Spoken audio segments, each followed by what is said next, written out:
So ഇന്നത്തെ ക്ലാസ്സിൽ നമ്മൾ ഡിസ്കസ് ചെയ്യാൻ പോകുന്നത് പെഡഗോജിയിലെ നമ്മുടെ തേർഡ് ചാപ്റ്ററാണ്. തേർഡ് ചാപ്റ്ററിൻ്റെ പേര് എന്ന് പറയുന്നത് അപ്രോച്ചസ് ഓഫ് ടീച്ചിങ് എന്നാണ്.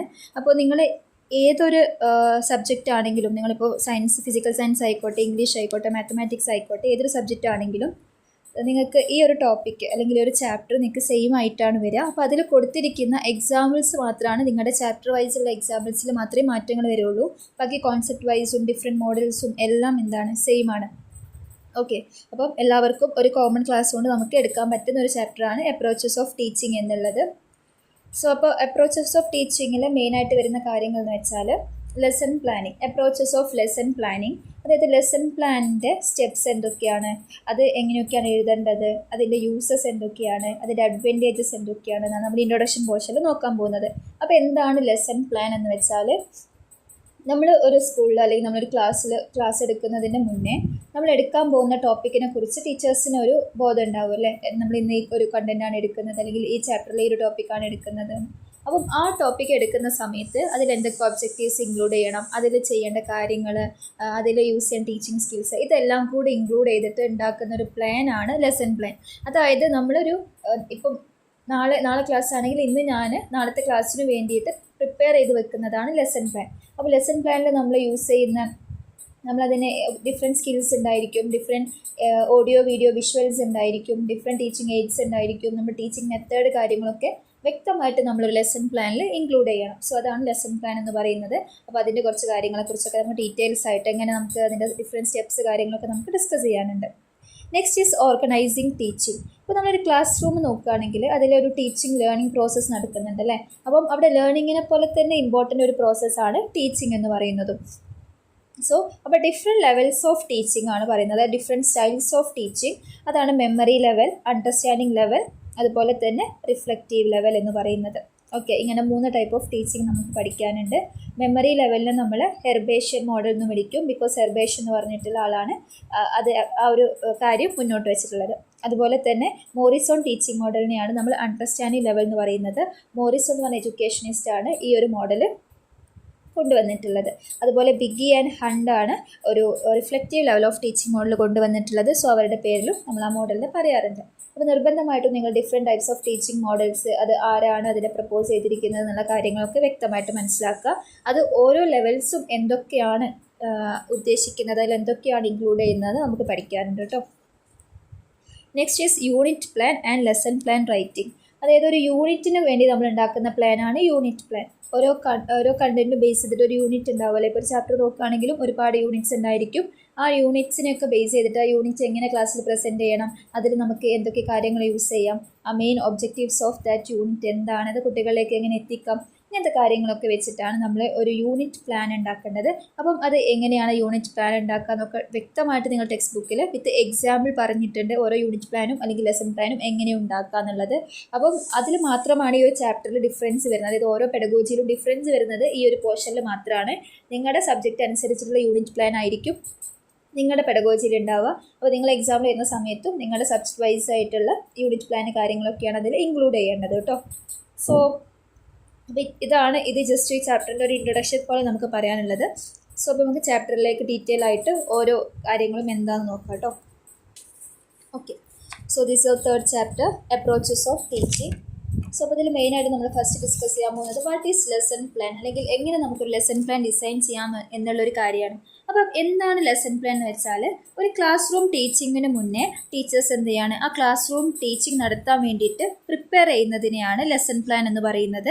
അതിന് വേണ്ടിയിട്ട് അവരെന്ത് ചെയ്യും, അതിൽ ഓരോ കാര്യങ്ങളും എഴുതി വെക്കും. ഇപ്പോൾ പല സ്കൂളുകളിലും അത് കമ്പ്യൂട്ടർ ബേസ്ഡായിട്ട് ചെയ്യാറുണ്ട്. ചില സ്കൂളിലൊക്കെ ഇപ്പോഴും എഴുതി തന്നെയാണ് ലെസൺ പ്ലാൻ സബ്മിറ്റ് ചെയ്യേണ്ടത്. നിങ്ങളിപ്പോൾ ഇതിൽ വർക്ക് ചെയ്യുന്ന ടീച്ചേഴ്സിന് എനിക്ക് മനസ്സിലാവുമായിരിക്കും ഈ ലെസൺ പ്ലാൻ കൊണ്ട് എന്താ ഉദ്ദേശിക്കുന്നതെന്ന്. അതായത് ഇപ്പോൾ നമ്മൾ നാളെ എടുക്കാൻ പോകുന്ന ടോപ്പിക്കിനെ കുറിച്ച്, ഏതാണ് ആ ടോപ്പിക്, അത് എങ്ങനെയാണ് കുട്ടികളിലേക്ക് അതിനെ നമ്മൾ എങ്ങനെ എങ്ങനെ നമ്മൾ ഇൻട്രൊഡ്യൂസ് ചെയ്യുന്നതിന് മെയിൻ ഒബ്ജക്റ്റീവ്സ് എന്തൊക്കെയാണ്, അത് നമ്മൾ എങ്ങനെ കുട്ടികളെ ക്വസ്റ്റ്യൻ ചോദിക്കും, അതുപോലെ തന്നെ കുട്ടികളിലേക്ക് ഈ കാര്യങ്ങൾ എത്താൻ വേണ്ടി ഏതൊക്കെ സ്കിൽസ് യൂസ് ചെയ്യും, അതിലെ മെയിൻ ഒബ്ജക്റ്റീവ്സ്, കാര്യങ്ങൾ, ഇൻസ്ട്രക്ഷണൽ മെറ്റീരിയൽസ് എന്തൊക്കെയാണ്, അത് നമ്മൾ ബ്ലാക്ക് ബോർഡ് എങ്ങനെ യൂസ് ചെയ്യുന്നു, ചാർട്ട് യൂസ് ചെയ്യുന്നുണ്ടോ, ഡിഫറെൻറ്റ് ടീച്ചിങ് എയ്ഡ്സ് എങ്ങനെയൊക്കെ അതിൽ യൂസ് ചെയ്യാൻ പറ്റും, ഇങ്ങനത്തെ ഡിഫറെൻറ്റ് കാര്യങ്ങളൊക്കെയാണ് നമ്മളൊരു ലെസൺ പ്ലാനിൽ ഇൻക്ലൂഡ് ചെയ്യാം. ഓക്കെ, അപ്പം ഒരു ലെസൺ പ്ലാൻ വായിച്ചാൽ നമുക്ക് കൃത്യമായിട്ട് നമുക്ക് മനസ്സിലാവും ആ ടീച്ചർ ആ ക്ലാസ് റൂമിൽ എന്ത് കാര്യമാണ് കുട്ടികളിലേക്ക് എത്തിക്കാൻ ഉദ്ദേശിക്കുന്നതെന്ന്. ആ കണ്ടന്റിനെ കുറിച്ചുള്ള വ്യക്തമായ ഒരു കാര്യങ്ങൾ നമുക്ക് ഈ ലെസൺ പ്ലാൻ വായിച്ചാൽ മനസ്സിലാവും. അതുപോലെ തന്നെ ടീച്ചേഴ്സ് എങ്ങനെയൊക്കെയാണ് ആ ഒരു ക്ലാസ് എടുക്കുന്നത്, എന്തൊക്കെ ടീച്ചിങ് മെത്തേഡ്സ് യൂസ് ചെയ്യുന്നു, എന്തൊക്കെ ടീച്ചിങ് എയ്ഡ്സ് യൂസ് ചെയ്യുന്നു എന്നുള്ള കാര്യങ്ങളൊക്കെ ലെസൺ പ്ലാൻ നോക്കിയാൽ ഈസി ആയിട്ട് മനസ്സിലാക്കാൻ പറ്റും. അപ്പോൾ പല സ്കൂളുകളിലും ലെസൺ പ്ലാൻ എന്ന് പറഞ്ഞാൽ നിർബന്ധമാക്കിയിട്ടുള്ള കാര്യമാണ്. ആക്ച്വലി ലെസൺ പ്ലാൻ നിർബന്ധമായിട്ടൊരു കാര്യമാണ്. ബിക്കോസ് ടീച്ചേഴ്സ് എപ്പോഴും ക്ലാസ് റൂമിൽ പോകുമ്പോൾ നമ്മൾ ഭയങ്കര പ്രിപ്പയർഡ് ആയിട്ട് വേണം പോകാൻ. ഇപ്പോൾ സ്റ്റുഡൻസ് ഡെയിലി അവർ തലേന്നെടുത്ത് പഠിച്ച് വരുന്ന പോലെ തന്നെ ടീച്ചേഴ്സ് എന്ത് വേണം, നമ്മളിപ്പോൾ ഡെയിലി നമ്മുടെ ഒരു നോളേജും അപ്ഗ്രേഡ് ചെയ്തിട്ട് വേണം ക്ലാസ് റൂമിൽ പോകാൻ വേണ്ടിയിട്ട്. ഓക്കെ, അപ്പം അങ്ങനെ ഒരു കേസിൽ ലെസൺ പ്ലാൻ നിർബന്ധമാണ്. ലെസൺ പ്ലാൻ ഭയങ്കര പ്ലാൻ ആയിട്ട് ചെയ്യുന്ന ഒരു കാര്യമാണ്. അതുപോലെ തന്നെ ഇത്രയും കാര്യങ്ങൾ, അത് ടീച്ചിങ് ഒബ്ജക്റ്റീവ്സ്, ടീച്ചിങ് എയ്ഡ്സ്, അതുപോലെ തന്നെ എങ്ങനെ നമ്മൾ അവർ ഇവാലുവേറ്റ് ചെയ്യുന്നു, അസസ്മെൻറ്റ് കാര്യങ്ങളൊക്കെ നമ്മളൊരു ലെസൺ പ്ലാനിൽ ഇൻക്ലൂഡ് ചെയ്യണം. ഓക്കെ, ഇനി നമ്മൾ different definitions of lesson plan ആണ് നോക്കുന്നത്. സോ അപ്പോൾ നമ്മൾ ടെക്സ്റ്റ് ബുക്കിൽ 2-3 എഡ്യൂക്കേഷനിസ്റ്റിന് ലെസൺ പ്ലാൻ ഡെഫിനിഷൻ കാര്യങ്ങൾ പറഞ്ഞിട്ടുണ്ട്. ഞാനിവിടെ ഗുഡ് എന്നുള്ള എഡ്യൂക്കേഷനിസ്റ്റിന് ലെസൺ പ്ലാൻ ആണ് കൺസിഡർ ചെയ്യുന്നത്. അപ്പോൾ അദ്ദേഹം പറയുന്നതെന്ന് വെച്ചാൽ outline of the important points of a lesson arranged in order in which they are to be presented to students by teacher. അതായത് ഇപ്പം ലെസൺ പ്ലാൻ എഴുതുകയെന്ന് വെച്ചാൽ ഇപ്പം ജസ്റ്റ് ടെക്സ്റ്റ് ബുക്ക് അതേപോലെ കോപ്പി അടിച്ച് എഴുതുക എന്നല്ല. അതിന്ന് കുട്ടികൾക്ക് നമ്മൾ എന്ത് ഇൻഫർമേഷൻ ആണ് കൊടുക്കുന്നത് അതിനെ ഭയങ്കര കൃത്യമായിട്ട് പോയിന്റ് ഔട്ട് ചെയ്തിട്ട് നമ്മളൊരു ഓർഡർലി അറേഞ്ച് ചെയ്യുന്നതാണ് ലെസൺ പ്ലാൻ എന്ന് പറയുന്നത്. അപ്പം നമുക്ക് ഒരു ടീച്ചേഴ്സിന് അത് ഈസി ആയിട്ട് കുട്ടികളിലേക്ക് അങ്ങനത്തെ കാര്യങ്ങൾ അപ്പോൾ എത്തിക്കാൻ പറ്റും. ഈ ഒരു ലെസൺ പ്ലാൻ ഉണ്ടാക്കുമ്പോൾ നമ്മൾ കുറച്ച് പ്രിൻസിപ്പിൾസ് കാര്യങ്ങളൊക്കെ ശ്രദ്ധിക്കണം. അപ്പോൾ ലെസൺ പ്ലാൻസ് എന്ന് വെച്ചാൽ ഒരു കുട്ടിയുടെ പ്രീവിയസ് നോളേജും അവരുടെ ക്യാപ്പബിലിറ്റീസും എല്ലാം ബേസ് ചെയ്തിട്ട് വേണം നമ്മൾ ലെസൺ പ്ലാൻ ഉണ്ടാക്കാൻ വേണ്ടിയിട്ട്. അതായത് നമ്മൾ അതിൽ ഇൻക്ലൂഡ് ചെയ്യുന്ന പ്രീവിയസ് നോളേജ് കാര്യങ്ങൾ, ക്വസ്റ്റ്യനിങ് കാര്യങ്ങൾ, ഇതൊക്കെ എന്ത് ചെയ്യണം, കുട്ടികളുടെ പ്രീവിയസ് നോളേജും അവരുടെ ക്യാപ്പബിലിറ്റീസും ഇങ്ങനത്തെ കാര്യങ്ങളൊക്കെ മുന്നോട്ട് കൊണ്ടുവരാൻ പറ്റുന്ന കാര്യങ്ങളാണ് അതിൽ ഇൻക്ലൂഡ് ചെയ്യേണ്ടത്. അതുപോലെ തന്നെ നമ്മൾ ഒരു സബ്ജക്റ്റ് മാറ്റർ എടുക്കുമല്ലോ, അതായത് ഒരു പെർട്ടിക്കുലർ കണ്ടൻറ്റ് കാര്യങ്ങൾ എടുക്കണം. അതിനെ കറക്റ്റ് ഓർഗനൈസ് ചെയ്ത് സിസ്റ്റമാറ്റിക് എഫക്റ്റീവ് മാനറിൽ എന്ത് ചെയ്യണം, നമ്മൾ കറക്റ്റായിട്ട് ഓർഗനൈസ് ചെയ്തിട്ട് വെക്കണം. ആ ലെസൺ പ്ലാനിൽ കറക്റ്റായിട്ട് പോയിന്റ് ഔട്ട് ചെയ്തിട്ട് വെക്കണം. അതുപോലെ തന്നെ നമ്മൾ ഈ എല്ലാ ഒബ്ജക്റ്റീവ്സും ആ ഒരു കണ്ടന്റ് നമുക്ക് കിട്ടാൻ പറ്റുന്ന എല്ലാ ഒബ്ജക്റ്റീവ്സും അതിൽ സ്പെസിഫൈ ചെയ്തിട്ട് പറയണം. അതുപോലെ തന്നെ കുട്ടികളുടെ ഇൻട്രസ്റ്റ് ക്രിയേറ്റ് ചെയ്യാൻ വേണ്ടിയിട്ട് വേണം ലെസൺ പ്ലാൻ ഉണ്ടാക്കാൻ വേണ്ടി. അതായത് കുട്ടികളുടെ ഇൻട്രസ്റ്റ് ക്രിയേറ്റ് ചെയ്യുന്ന ഒരുപാട് കാര്യങ്ങൾ ലെസൺ പ്ലാനിൽ ഇൻക്ലൂഡ് ചെയ്യണം. അതായത് ഇപ്പോൾ ഓരോ കാര്യങ്ങൾ പറയുമ്പോഴും നമ്മളവിടെ ഏത് മെത്തേഡാണ് യൂസ് ചെയ്യുന്നതെന്ന് എഴുതുന്നുണ്ട് അല്ലേ. അപ്പം കുട്ടികൾക്ക് കുറച്ചുകൂടി ഇൻട്രസ്റ്റ് വരുന്ന ഒരു ആക്ടിവിറ്റി ബേസ്ഡ് മെത്തേഡ്സും അതുപോലെയുള്ള സ്കിൽസ് കാര്യങ്ങളും ടൂൾസ് കാര്യങ്ങളൊക്കെ അതിൽ ഇൻക്ലൂഡ് ചെയ്യാൻ ശ്രമിക്കുക. അപ്പം ലെസൺ പ്ലാനിൽ എഴുതിയ കാര്യങ്ങളാണ് ഒരു ക്ലാസ് റൂമിൽ വർക്കൗട്ട് ചെയ്യേണ്ടത് അല്ലേ. അപ്പം അത് കുട്ടികളെ കൂടുതൽ ഒരു എന്തൂസിയാസ്റ്റിക് ആവാൻ വേണ്ടിയിട്ട് ഹെൽപ്പ് ചെയ്യും. അതുപോലെ തന്നെ ലെസൺ പ്ലാനിൽ നമ്മൾ ഇൻക്ലൂഡ് ചെയ്യുന്ന ക്വസ്റ്റ്യൻസ്, ഇപ്പോൾ ഒരു കണ്ടന്റ് നമ്മൾ എഴുതുന്ന സമയത്ത് ലാസ്റ്റ് നമ്മൾ എഴുതും ഹോംവർക്ക് അല്ലെങ്കിൽ ക്വസ്റ്റ്യൻസ് ഒക്കെ എഴുതും. അപ്പം ആ ക്വസ്റ്റ്യൻസ് എന്ന് വെച്ചാൽ കുട്ടികളുടെ സെൽഫ് തിങ്കിങ്ങിനും അവരുടെ തോട്ട് കാര്യങ്ങൾ ഇമ്പ്രൂവ് ചെയ്യാനും അതുപോലെ തന്നെ കുട്ടികൾക്ക് കുറച്ചുകൂടെ ചിന്തിക്കാൻ പറ്റുന്ന രീതിയിലുള്ള ക്വസ്റ്റ്യൻസ് കാര്യങ്ങളൊക്കെയാണ് അതിൽ ഇൻക്ലൂഡ് ചെയ്യേണ്ടത്. അപ്പോൾ ഒരു ലെസൺ പ്ലാൻ ഉണ്ടാക്കുന്ന സമയത്ത് നമ്മൾ ഇത്രയും കാര്യങ്ങൾ എന്ത് ചെയ്യണം, ശ്രദ്ധിക്കേണ്ടതുണ്ട്. ഓക്കെ, നമ്മൾ നോക്കാൻ പോകുന്നത് need and important features of lesson plan ആണ്. ലെസൺ പ്ലാനിൻ്റെ കുറച്ച് ഇമ്പോർട്ടൻറ്റ് ഫീച്ചേഴ്സ് കാര്യങ്ങളാണ് നോക്കുന്നത്. ഒരുപാട് ഇമ്പോർട്ടൻറ്റ് കാര്യങ്ങൾ നമ്മുടെ ടെക്സ്റ്റ് ബുക്കിൽ പറഞ്ഞു പോകുന്നുണ്ട്. കുറച്ച് കാര്യങ്ങൾ നമുക്ക് നോക്കാം. ഇപ്പം ഒരു ടീച്ചർ എന്ന് വെച്ചാൽ ലെസൺ പ്ലാൻ എഴുതാതെ ക്ലാസ്സിൽ പോവുകയാണ്, അല്ലെങ്കിൽ ലെസൺ പ്ലാൻ പ്രിപ്പയർ ചെയ്യുക തീരെ പ്രിപ്പറേഷനില്ലാതെ ക്ലാസ്സിൽ പോവുകയാണ്. ലെസൺ പ്ലാൻ ഒരു ടീച്ചർ പ്രിപ്പയർ ചെയ്യുന്നുണ്ടെങ്കിൽ ആ ടീച്ചർ ആ കണ്ടന്റ് നല്ല രീതിയിൽ പ്രിപ്പയർ ചെയ്തു എന്ന് തന്നെയാണ് മീനിങ് കേട്ടോ. അപ്പോൾ ഒരു ടീച്ചർ നല്ല പ്രിപ്പറേഷനിലൂടെ ക്ലാസ്സിൽ പോകുന്നതും പ്രിപ്പറേഷൻ ഇല്ലാതെ ക്ലാസ്സിൽ പോകുന്നതും ഭയങ്കര ഡിഫറൻസ് നമുക്ക് കാണാൻ പറ്റും. ഓക്കെ, അപ്പോൾ ഈ ഒരു ലെസൺ പ്ലാൻ പ്രിപ്പയർ ചെയ്ത ടീച്ചർക്ക് എന്ത് ചെയ്യും, കറക്റ്റ് ആ കണ്ടന്റ് കാര്യങ്ങളെക്കുറിച്ച് വ്യക്തമായ ഒരു ക്ലിയർ ആയിട്ടുള്ള ഒരു ഐഡിയ ഉണ്ടായിരിക്കും. ഇതൊക്കെയാണ് ക്ലാസ്സിൽ എടുക്കേണ്ടത് എന്നുള്ള രീതിയിൽ. അപ്പോൾ അത് കുട്ടികൾക്ക് നല്ല രീതിയിൽ പഠിപ്പിക്കാൻ വേണ്ടി ടീച്ചേഴ്സിന് ഇത് ഹെൽപ്പ് ചെയ്യും. ഓക്കെ, അതുപോലെ തന്നെ ഒരു നല്ല ലെസൺ പ്ലാന് ടീച്ചേഴ്സ് നല്ല രീതിയിൽ ക്ലാസ് റൂമിൽ പെർഫോം ചെയ്യാൻ വേണ്ടിയിട്ട് ഹെൽപ്പ് ചെയ്യും. അതുപോലെ തന്നെ ഇപ്പം തീരെ പ്രിപ്പറേഷൻ ഇല്ലാതെ ഒരു ടീച്ചർ ക്ലാസ് പോകുന്ന സമയത്ത് നമുക്ക് ചിലപ്പോൾ ടെക്സ്റ്റ് ബുക്ക് വായിച്ച് നോക്കേണ്ടി വരും. ഏത് കണ്ടന്റ് എങ്ങനെ കണക്ട് ചെയ്യണമെന്ന് മനസ്സിലാവില്ല. കുട്ടികളോട് ഏത് ഹോംവർക്ക് കൊടുക്കണം, ഏത് ക്വസ്റ്റ്യൻ ചോദിക്കണമെന്ന് മനസ്സിലാവില്ല. അപ്പോൾ അത് ഒരുപാട് വേസ്റ്റ് ഓഫ് ടൈമിന് കാരണമാവും. വെറുതെ ടീച്ചേഴ്സ് അത് പ്രിപ്പയർ ചെയ്യുന്ന സമയം കുട്ടികൾക്ക് അവിടെ വേസ്റ്റ് ഓഫ് ടൈം ആണല്ലേ. അപ്പോൾ ഓൾറെഡി ടീച്ചേഴ്സ് തലേന്ന് പ്രിപ്പയർ ചെയ്ത് വരുന്നാൽ ആ ഒരു ടൈമൊക്കെ നമുക്ക് സേവ് ചെയ്യാൻ പറ്റും. അതുപോലെ തന്നെ കുട്ടികളും ഭയങ്കര രീതിയിൽ, അതായത് ഒരു ടീച്ചർ സെൽഫ് കോൺഫിഡൻ്റ് ആയിട്ട് ക്ലാസ് എടുക്കുന്ന കണ്ടാൽ തന്നെ കുട്ടികൾക്ക് നല്ല രീതിയിലുള്ള ഒരു ടീച്ചേഴ്സിനോട് നല്ലൊരു ഇമ്പ്രഷൻ ഉണ്ടായിരിക്കും.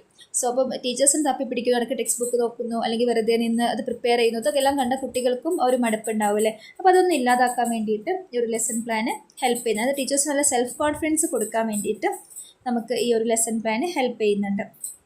അതുപോലെ തന്നെ ഒരു നല്ല ലെസൺ പ്ലാനിൽ ടീച്ചേഴ്സ് ഏതൊക്കെ ഓഡിയോ വീഡിയോ വിഷ്വൽസ് ആണ് അല്ലെങ്കിൽ എയ്ഡ്സ് ആണ് യൂസ് ചെയ്യുന്നതെന്നൊക്കെ സ്പെസിഫൈ ചെയ്യും. അപ്പോൾ ടീച്ചേഴ്സിന് എന്ത് ചെയ്യാൻ പറ്റും, കുട്ടികളുടെ നല്ല ഇൻട്രസ്റ്റിൽ കുട്ടികളെ നമുക്ക് എന്ത് ചെയ്യാൻ പറ്റും, ക്ലാസ് റൂമിൽ പിടിച്ചിരുത്താൻ പറ്റും.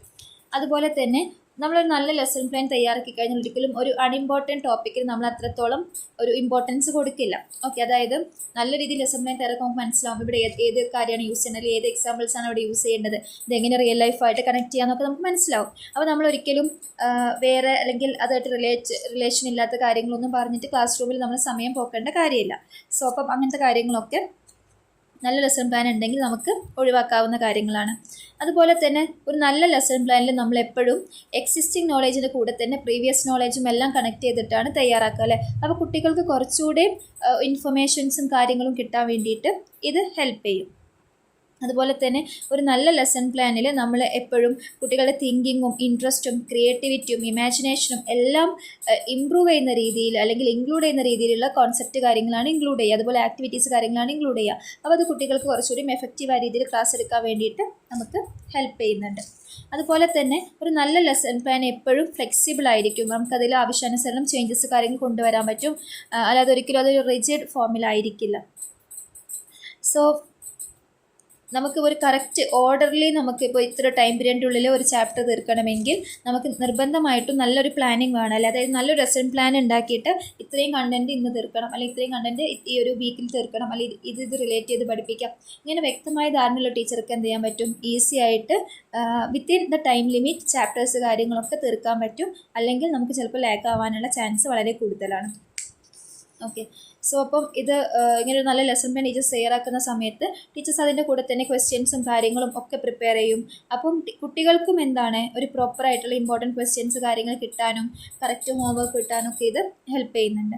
അതുപോലെ തന്നെ ഒരു നല്ലൊരു ഹെൽത്തി ലേണിംഗ് എൻവിറോൺമെൻറ്റ് ഉണ്ടാകാൻ വേണ്ടിയിട്ട് ലെസൺ പ്ലാനിൻ്റെ കാര്യങ്ങൾ ഹെൽപ്പ് ചെയ്യുന്നുണ്ട്. അപ്പോൾ ലെസൺ പ്ലാനിൻ്റെ ചോദിക്കുകയാണെങ്കിൽ തന്നെ നല്ലൊരു പ്രിപ്പറേഷനുള്ള ടീച്ചേഴ്സാണ് പൊതുവെ ലെസൺ പ്ലാൻ ചെയ്യുക. അപ്പോൾ ലെസൺ പ്ലാൻ ചെയ്ത ടീച്ചേഴ്സിന് എന്ത് ചെയ്യാൻ പറ്റും, കുട്ടികൾക്ക് നല്ല രീതിയിൽ കണ്ടൻറ്റ് കാര്യങ്ങൾ വ്യക്തമായിട്ടുള്ള ടീച്ചിങ് എയ്ഡ്സ് കാര്യങ്ങൾ യൂസ് ചെയ്തിട്ട് നല്ല എക്സ്പീരിയൻസിൽ കുട്ടികളെ പഠിപ്പിക്കാൻ പറ്റും. അപ്പോൾ അത് കുട്ടികൾ കുറച്ചുകൂടി നല്ല മോട്ടിവേറ്റഡായി പഠിക്കാനും അവർക്ക് നല്ല ലേണിംഗ് എൻവിറോൺമെൻറ്റ് ഉണ്ടാവാനൊക്കെ ഇത് ഹെൽപ്പ് ചെയ്യും. അപ്പോൾ നമ്മളെപ്പോഴും ഒരു വെൽ പ്ലാനിങ്ങിൽ പോകുന്ന സമയത്ത് ഇങ്ങനെ വേസ്റ്റേജ് ഓഫ് ടൈം ഒന്നും ഉണ്ടാവില്ല. അതുകൊണ്ട് തന്നെ നമുക്ക് എന്ത് ചെയ്യാൻ പറ്റും, ഈസി ആയിട്ട് ടൈമിന് അപ് ടു ഡേറ്റ് ആയിട്ട് നമുക്ക് എന്ത് ചെയ്യാൻ പറ്റും, പോർഷൻസ് കാര്യങ്ങളൊക്കെ തീർക്കാൻ പറ്റും. അപ്പോൾ ഇത്രയും കാര്യങ്ങൾ കണക്ട് ചെയ്തിട്ട് നിങ്ങൾ need and importance of lesson plan ചോദിച്ചാൽ എഴുതാം കേട്ടോ. പിന്നെ അതുപോലെ തന്നെ ലെസൺ പ്ലാനിന് ഒരുപാട് യൂസസ് ഉണ്ട്. ഇപ്പോൾ പറഞ്ഞ കാര്യങ്ങൾ തന്നെയാണ്, അത് യൂസസ് ആക്കി നിങ്ങൾക്ക് എഴുതാൻ പറ്റും. അപ്പോൾ മെയിനായിട്ട് നമ്മൾ കുറച്ച് യൂസസ് പറയുകയാണെങ്കിൽ കുട്ടികൾക്ക് കുറച്ചുകൂടിയും സബ്ജക്റ്റിൽ കോൺസെൻട്രേറ്റ് ചെയ്ത് പഠിക്കാൻ വേണ്ടിയിട്ട് ഇത് ഹെൽപ്പ് ചെയ്യും. അതുപോലെ തന്നെ ഇപ്പം വിത്തിൻ ദ ടൈം ലിമിറ്റ് നമുക്കൊരു സബ്ജക്റ്റ് അല്ലെങ്കിൽ ഒരു ചാപ്റ്റർ തീർക്കാൻ വേണ്ടിയിട്ട് ഇത് ഹെൽപ്പ് ചെയ്യുന്നുണ്ട്. അതുപോലെ തന്നെ വെറുതെയുള്ള ഈ ടൈമിൻ്റെ വേസ്റ്റേജ് കാര്യങ്ങളൊക്കെ പ്രിവെൻറ്റ് ചെയ്യാൻ വേണ്ടിയിട്ട് ഇത് ഹെൽപ്പ് ചെയ്യുന്നുണ്ട്.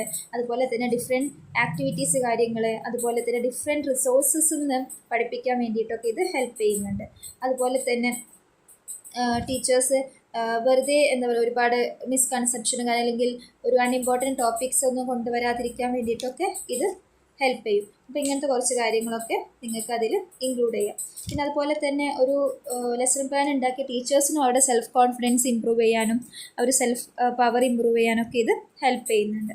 അപ്പോൾ ഇതൊക്കെ എന്താണ് ലെസൺ പ്ലാൻസിൻ്റെ മെയിനായിട്ടുള്ള യൂസസ് കാര്യങ്ങളൊക്കെയാണ്. അപ്പോൾ ലെസൺ പ്ലാൻ യൂസ് ചെയ്യുന്നത് ടീച്ചേഴ്സാണ് കുട്ടികളിലേക്ക് ടീച്ചിങ് എത്തിക്കുന്നത്. അപ്പോൾ അതിൻ്റെ ഒരു ബെനിഫിറ്റ് കിട്ടുന്നത് കുട്ടികൾക്കും കൂടിയാണ് കേട്ടോ. അപ്പോൾ അതൊക്കെ കണക്ട് ചെയ്ത് നിങ്ങൾക്ക് എന്ത് എഴുതാം, പിന്നെ കാര്യങ്ങളൊക്കെ എഴുതാൻ പറ്റും. സോ അപ്പോൾ ലെസൺ പ്ലാൻ ചോദിച്ചാൽ നിങ്ങൾ എഴുതേണ്ടത് ഇത്രയും കാര്യങ്ങളാണ്. എന്താണ് ലെസൺ പ്ലാൻ എഴുതുക, അതിൻ്റെ ഡെഫിനിഷൻ എഴുതുക, അതിൻ്റെ പ്രിൻസിപ്പിൾസ് എഴുതണം, നീഡ് ആൻഡ് ഇമ്പോർട്ടൻസ് എഴുതണം, യൂസസ് എഴുതണം. ഓക്കെ, സോ ക്ലിയർ ആണെന്ന് വിചാരിക്കുന്നു. നെക്സ്റ്റ് ഉള്ള ടോപ്പിക്കാണ് ഹെർബേഷ്യൻ സ്റ്റെപ്സ്.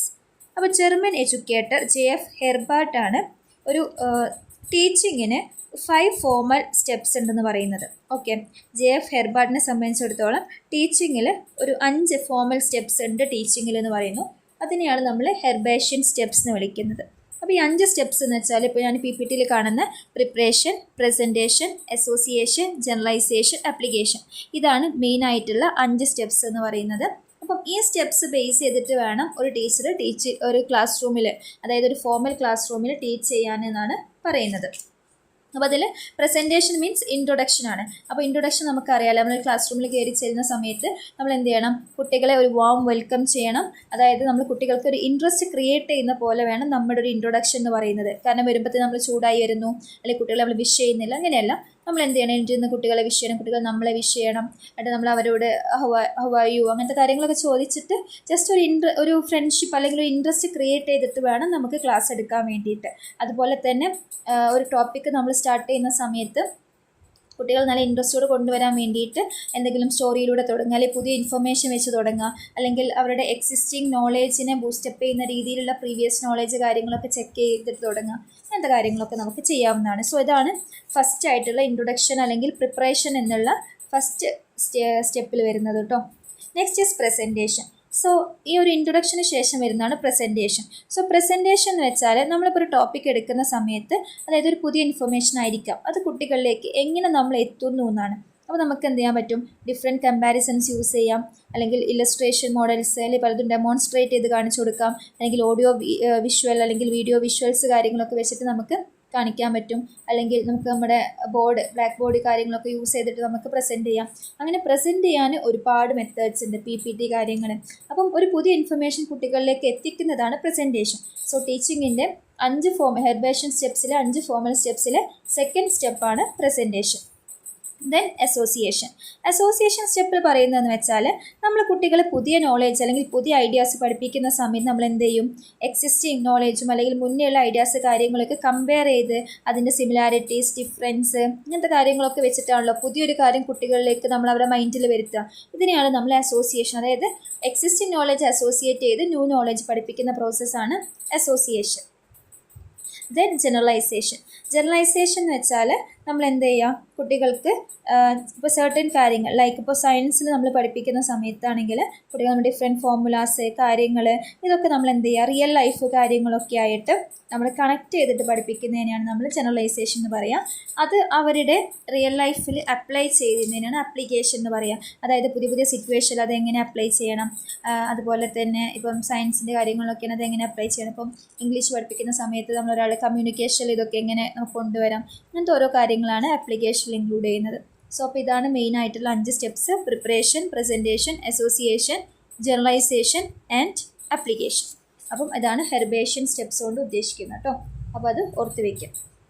ഇനി നമ്മളൊരു ലെസൺ പ്ലാൻ ഉണ്ടാക്കുമ്പോൾ നമ്മൾ കുറച്ച് സ്റ്റെപ്സ് ഫോളോ ചെയ്യണം. ഓക്കെ, ഇപ്പോൾ നമ്മൾ പറഞ്ഞ സ്റ്റെപ്സിൻ്റെ കൂടെ തന്നെ കുറച്ച് സ്റ്റെപ്സും കൂടെ അതിൽ ഇൻക്ലൂഡ് ചെയ്തിട്ടുണ്ട്. അപ്പം ഫസ്റ്റ് വൺ പ്രിപ്പറേഷനാണ്. Preparation or motivation. സോ രണ്ടും ഒന്ന് തന്നെയാണ്. അതായത് ഒരു ഇൻട്രൊഡക്ഷനാണ്. നമ്മൾ എന്ത് ചെയ്യണം, കുട്ടികളിലേക്ക് ഒരു കാര്യം എത്തിക്കണം അല്ലെ, പുതിയൊരു ടോപ്പിക്ക് വരുന്ന സമയത്ത്. അപ്പോൾ അത് നമുക്ക് പ്രീവിയസ് നോളേജ് കാര്യങ്ങളൊക്കെ ചെക്ക് ചെയ്ത് തുടങ്ങാൻ പറ്റും. കുട്ടികളുടെ അറ്റൻഷൻ എത്തിക്കാൻ വേണ്ടി പുതിയ ടെക്നിക്സ് കാര്യങ്ങൾ നമുക്ക് കൊണ്ടുവരാൻ പറ്റും. അതുപോലെ ആ ഒരു ഇതുകൊണ്ട് എന്താണ് ഉദ്ദേശിക്കുന്നത്, കുട്ടികളുടെ ആ ഒരു ഗോളിലേക്ക് അവരെ എങ്ങനെ എത്തിക്കാം, ഇങ്ങനത്തെ കാര്യങ്ങളൊക്കെയാണ് നമ്മൾ ഒരു മോട്ടിവേഷൻ അല്ലെങ്കിൽ പ്രിപ്പറേഷനിൽ ഇൻക്ലൂഡ് ചെയ്യുന്നത്. So next is presentation. Presentation ഭയങ്കര ഇമ്പോർട്ടൻ്റ് ആണ്. ബിക്കോസ് നമ്മൾ എന്താണ് പുതിയൊരു ഐഡിയ കുട്ടികളെ കൊടുക്കുകയാണല്ലേ. അപ്പോൾ നമുക്ക് കുട്ടികളുടെ തിങ്കിങ്ങും കാര്യങ്ങളും ഒക്കെ ഡെവലപ്പ് ചെയ്യുന്ന രീതിയിൽ വേണം ആ പുതിയൊരു ഐഡിയ നമ്മൾ എത്തിക്കാൻ വേണ്ടിയിട്ട്. അപ്പോൾ അത് നമുക്ക് ഡിഫറെൻറ്റ് മെത്തേഡ്സ് കാര്യങ്ങളൊക്കെ യൂസ് ചെയ്യാൻ പറ്റും. So next one is association or comparison. നമ്മളിപ്പോൾ നേരത്തെ പറഞ്ഞു അല്ലേ, പുതിയൊരു ഐഡിയ പഠിപ്പിക്കാൻ വേണ്ടി ഓൾറെഡി എക്സിസ്റ്റിംഗ് ഐഡിയ കമ്പയർ ചെയ്ത് അതിൻ്റെ സിമിലാരിറ്റീസ് ഡിസിമാരിറ്റീസ് ഒക്കെ പറഞ്ഞ് പുതിയ ഒരു നോളേജ് പഴയ നോളേജ് കോറിലേറ്റ് ചെയ്തിട്ട് വേണം കുട്ടികളെ പഠിപ്പിക്കാൻ. സോ അത് അസോസിയേഷൻ അല്ലെങ്കിൽ കമ്പാരിസൺ സ്റ്റെപ്സ് എന്ന് പറയും. ദെൻ ജനറലൈസേഷൻ നമ്മൾ പറഞ്ഞു, നമ്മൾ പൊതുവെ ഇതുപോലെയുള്ള ഫിസിക്സിലും അല്ലെങ്കിൽ ഇതിലൊക്കെയുള്ള ഫോർമുലാസ്, പ്രിൻസിപ്പിൾസ്, ലോസ് ഇതൊക്കെയാണ് നമ്മൾ കുട്ടികൾ എന്ത് ചെയ്യുന്നു, അവർക്ക് ഒരു സ്വയം അവരുടെ ലൈഫിൽ എങ്ങനെ അങ്ങനത്തെ ഒരു സിറ്റുവേഷൻ കാര്യങ്ങളൊക്കെ വെച്ചിട്ട് പറഞ്ഞു കൊടുത്ത് ഒരു ജനറലായിട്ട് അവരെ പഠിപ്പിക്കുന്നതിന് ജനറലൈസേഷൻ കൊണ്ട് പറയുന്നത്. അതായത് കുട്ടികൾക്ക് എന്ത് വേണം, ഇതെങ്ങനെ പ്രാക്ടിക്കൽ ലൈഫിൽ ഇത് എവിടെയൊക്കെയാണ് അപ്ലൈ ചെയ്യുന്നത്, അല്ലെങ്കിൽ അവർക്ക് അതിൻ്റെ യൂസും കൂടെ മനസ്സിലാക്കി കൊടുക്കണം. So that is generalisation. Then application. നമ്മളിപ്പോൾ പറഞ്ഞ പോലെ തന്നെ അവരുടെ ലൈഫിൽ അത് എങ്ങനെ അപ്ലൈ ചെയ്യാം, എവിടേക്കോ ഏതൊക്കെ സിറ്റുവേഷനിലാണ് ഇത് നമുക്ക് ടെസ്റ്റ് ചെയ്യാൻ പറ്റുക. ജനറലൈസേഷൻ ലീഡ് ചെയ്തിട്ട് തന്നെയാണ് ആപ്ലിക്കേഷൻ എന്നുള്ളൊരു കാര്യം വരുന്നത്. ഓക്കെ, ഇനി റീക്യാപ്ചുലേഷൻ എന്ന് പറഞ്ഞാൽ നമ്മളിപ്പോൾ ഇത്രയും പറഞ്ഞ ഐഡിയാസ് കാര്യങ്ങളൊക്കെ കുട്ടികൾ എന്ത് ചെയ്യുക, ഒരു കൺസോളിഡേറ്റ് ഐഡിയാസ് ആക്കി മാറ്റുക. അതായത് ഇപ്പോൾ നമ്മൾ ഒരു മണിക്കൂർ ക്ലാസ് എടുക്കുന്നുണ്ടായിരിക്കും, മേ ബി അന്ന് ഒരു കണ്ടന്റ് ആയിരിക്കും പറഞ്ഞിട്ടുണ്ടാവുക അല്ലേ. അപ്പം ആ ഒരു എന്താണോ ആ ഒരു കൺസോളിഡേറ്റ് ആയിട്ടുള്ള ആ ഒരു ഐഡിയ, അല്ലെങ്കിൽ എന്താണ് അതിൻ്റെ ഒരു ക്യാപ്സ്യൂൾ എന്ന് മനസ്സിലാക്കുക. അത് മനസ്സിലാക്കുന്നതാണ് ഈ ഒരു റീക്യാപ്ചുലേഷൻ കൊണ്ട് ഉദ്ദേശിക്കുന്നത്. Next is assignment or homework. നമ്മൾ എന്ത് ചെയ്യണം, ലാസ്റ്റ് കുട്ടികൾക്ക് അതായത് ഈ റീക്യാപ്ചുലേഷൻ ഉണ്ടല്ലോ, നമ്മൾ എന്താണോ ഒബ്ജക്റ്റീവ് അതായിരിക്കും റീക്യാപ്ചുലേഷനിൽ വരിക. കാരണം നമ്മൾ എന്താണോ പഠിപ്പിക്കാൻ ഉദ്ദേശിച്ചത് അതായിരിക്കുമല്ലോ ഓഫ്കോഴ്സ് കുട്ടികൾ പഠിച്ചിട്ടുണ്ടായിരിക്കുക. അപ്പം അതിൻ്റെ ഒരു 6th സ്റ്റെപ്സ് ആണ് റീക്യാപ്ചുലേഷനാണ്. The last one is assignment ഒരു ഹോംവർക്ക്. നമ്മൾ ഏതൊരു ക്ലാസ് എടുത്തു കഴിഞ്ഞാലും ആ ഒരു കണ്ടന്റ് ബേസ് ചെയ്തിട്ടുള്ള എന്തെങ്കിലും ഒരു അസൈൻമെൻറ്റ് കാര്യങ്ങൾ, ക്വസ്റ്റ്യൻസ് ഒക്കെ നമ്മൾ ഹോംവർക്കായിട്ട് കൊടുക്കണം.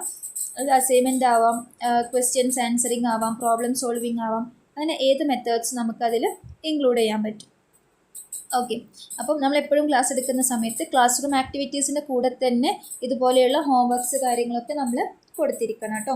സോ അപ്പോൾ ഇതാണ് മെയിനായിട്ട് നമുക്ക് ഈ ഒരു ലെസൺ പ്ലാനിൻ്റെ കാര്യത്തിൽ പറയാനുള്ളത്. അപ്പം ഒരു ലെസൺ പ്ലാൻ ഉണ്ടാക്കുന്ന സമയത്ത് ഇത്രയും സ്റ്റെപ്സ് കാര്യങ്ങളൊക്കെ നിങ്ങൾ ശ്രദ്ധിക്കണം കേട്ടോ. സോ നെക്സ്റ്റ് നമ്മൾ ഡിസ്കസ് ചെയ്യാൻ പോകുന്നത് ഇപ്പോൾ ഫസ്റ്റ് പോർഷൻ കഴിഞ്ഞു കേട്ടോ. അപ്പോൾ നിങ്ങൾ ലെസൺ പ്ലാനിനെ കുറിച്ച് നിങ്ങൾക്ക് ഒരു എസ്സേ വരികയാണെങ്കിൽ നിങ്ങൾ എന്ത് ചെയ്യണം, ഇൻട്രൊഡക്ഷനിൽ എന്താണ് ലെസൺ പ്ലാൻ എഴുതുക, ഡെഫിനിഷൻ എഴുതുക, അതിൻ്റെ പ്രിൻസിപ്പിൾസ് എഴുതുക, നീഡ് ആൻഡ് ഇമ്പോർട്ടൻസ് എഴുതുക, യൂസസ് എഴുതുക, സ്റ്റെപ്സ് എഴുതുക. അപ്പം അതിൻ്റെ ഇടയിൽ വരുന്ന ടോപ്പിക്കാണ് ഹെർബേഷ്യൻ സ്റ്റെപ്സ്. അത് നിങ്ങൾക്ക് കട്ട് ചെയ്യാം, അത് എഴുതേണ്ട. കാരണം ലെസൺ പ്ലാൻ ചോദിക്കുമ്പോൾ ഹെർബേഷ്യൻ സ്റ്റെപ്സ് എഴുതേണ്ട ആവശ്യമില്ല. ഹെർബേഷ്യൻ സ്റ്റെപ്സിൻ്റെ 5 സ്റ്റെപ്സ് തന്നെയാണ് ഇതിൽ ഇൻക്ലൂഡ് ചെയ്യുന്നത്.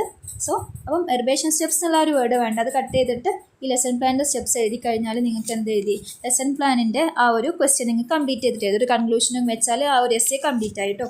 ഒരു ഇമ്പോർട്ടൻറ്റ് ക്വസ്റ്റ്യൻ തന്നെയാണത്. സോ അത് നിർബന്ധമായിട്ടും പഠിക്കാം, ഡിഫറെൻറ്റ് സ്റ്റെപ്സ് കാര്യങ്ങളൊക്കെ. സോ നെക്സ്റ്റ് നമ്മൾ നോക്കാൻ പോകുന്നത് ഓർഗനൈസിങ് ടീച്ചിങ് എന്നുള്ള അടുത്ത ടോപ്പിക്കാണ്. സോ ഓർഗനൈസിങ് ടീച്ചിങ് ഉദ്ദേശിക്കുന്നത് വെച്ചാൽ ടീച്ചിങ് എന്ന് വെച്ചാൽ ഒരു ഇമ്പോർട്ടൻറ്റ് പ്രോസസ്സാണല്ലേ. ഇപ്പം ടീച്ചിങ് ലേണിംഗ് മെത്തേഡാണ് ആക്ച്വലി ഒരു ക്ലാസ് റൂമിൽ നടക്കുന്നത്. അപ്പോൾ ടീച്ചിങ് എന്ന് വെച്ചാൽ ഒരു ഇമ്പോർട്ടൻറ്റ് മെത്തേഡ് തന്നെയാണ്. അപ്പോൾ ടീച്ചിങ് എന്ന് പറയുമ്പോൾ ഒരുപാട് കാര്യങ്ങൾ നടക്കുന്നുണ്ട്. അതായത് കുട്ടികൾക്ക് പ്രീവിയസ് നോളേജ് അവിടെ ആക്ടിവേറ്റ് ചെയ്യുന്നുണ്ട്, അവർക്ക് മിസ്കൺസെപ്ഷനും കാര്യങ്ങളും ഇല്ലാതിരിക്കാൻ വേണ്ടി ടീച്ചിങ് ഹെൽപ്പ് ചെയ്യുന്നുണ്ട്, കറക്റ്റ് ഗൈഡ് ചെയ്യാൻ വേണ്ടിയിട്ട് ടീച്ചിങ് ഹെൽപ്പ് ചെയ്യുന്നുണ്ട്, ഡിഫറെൻറ്റ് നോളേജ് കൊടുക്കാൻ വേണ്ടിയിട്ടൊക്കെ ടീച്ചിങ് ഹെൽപ്പ് ചെയ്യുന്നുണ്ട്. അപ്പം ഒരു effective teachers different teaching methods കാര്യങ്ങൾ നമുക്ക് യൂസ് ചെയ്യാൻ പറ്റും. ആ ഡിഫറെൻറ്റ് ടീച്ചിങ് ലെവൽസ് അല്ലെങ്കിൽ ലെവൽസ് ഓഫ് ടീച്ചിങ്ങിനെയാണ് നമ്മളിവിടെ നോക്കാൻ പോകുന്നത്. മെയിനായിട്ട് 3 ലെവൽസാണുള്ളത്: memory level, understanding level, reflective level. ഏറ്റവും ലോവറിൽ നിൽക്കുന്നതാണ് മെമ്മറി ലെവൽ, അതിനേക്കാൾ കുറച്ചുകൂടി ഇമ്പോർട്ടൻ്റ് ആണ് അണ്ടർസ്റ്റാൻഡിങ്, അതിനേക്കാൾ കുറച്ചുകൂടി ഇമ്പോർട്ടൻ്റ് ആണ് റിഫ്ലക്റ്റീവ് ലെവൽ. ഇങ്ങനെയാണ് വരുന്നത്. ഇത് കണ്ടുപിടിച്ച എഡ്യൂക്കേഷനിസ്റ്റിൻ്റെ പേരിൽ ഈ ഒരു മോഡൽ അറിയപ്പെടുന്നുണ്ട്. ഞാനത് ഇൻട്രൊഡക്ഷൻ പോർഷനിൽ പറഞ്ഞിരുന്നു. നമുക്ക് ഓരോന്ന് എടുക്കുമ്പോൾ അതിൽ ഇൻക്ലൂഡ് ചെയ്യാം. ഓക്കെ, അപ്പം മെയിനായിട്ട് ഈ 3 മോഡലാണെന്നൊന്ന് മനസ്സിലാക്കി വെക്കാം കേട്ടോ. അപ്പോൾ അതിൽ ഫസ്റ്റ് വൺ ആണ് memory level of teaching. That means Herbartian model നമുക്ക് പറയാൻ പറ്റും. നമ്മൾ നേരത്തെ പറഞ്ഞല്ലേ ഹെർബേഷ്യൻ എന്നുള്ള എഡ്യൂക്കേഷനിസ്റ്റ് പറഞ്ഞ മോഡൽസ് കാര്യങ്ങൾ. സോ അപ്പോൾ അദ്ദേഹത്തിൻ്റെ ടീച്ചിങ് മോഡലിനെയാണ് നമുക്ക് മെമ്മറി ലെവൽ ഓഫ് ടീച്ചിങ് എന്ന് പറയാൻ പറ്റുക. അപ്പം അദ്ദേഹം പറഞ്ഞ കാര്യങ്ങൾ നമുക്ക് എന്ത് ചെയ്യാൻ പറ്റും, ഇവിടെ ഇൻക്ലൂഡ് ചെയ്യാൻ പറ്റും. അതായത് 5 സ്റ്റെപ്സ് ഓഫ് ടീച്ചിങ് അല്ലേ, ആ ഒരു ടോപ്പിക്ക് നമുക്ക് ഈ ഒരു കോൺസെപ്റ്റിനുള്ളിൽ ഇൻക്ലൂഡ് ചെയ്യാം. ഓക്കെ, അപ്പം നിങ്ങൾക്ക് ഈസിയാണ്, ബിക്കോസ് ലെസൺ പ്ലാനിൻ്റെ സ്റ്റെപ്സ് തന്നെയാണ് ഹെർബേഷ്യൻ സ്റ്റെപ്സും. അപ്പം അതെന്തായാലും പഠിക്കണമല്ലോ. അപ്പം അതിൻ്റെ കൂടെ ഇതുകൂടെ പഠിച്ചാൽ ഇത് ചോദിച്ചാലും നിങ്ങൾക്ക് ഈസി ആയിട്ട് എഴുതാൻ പറ്റും.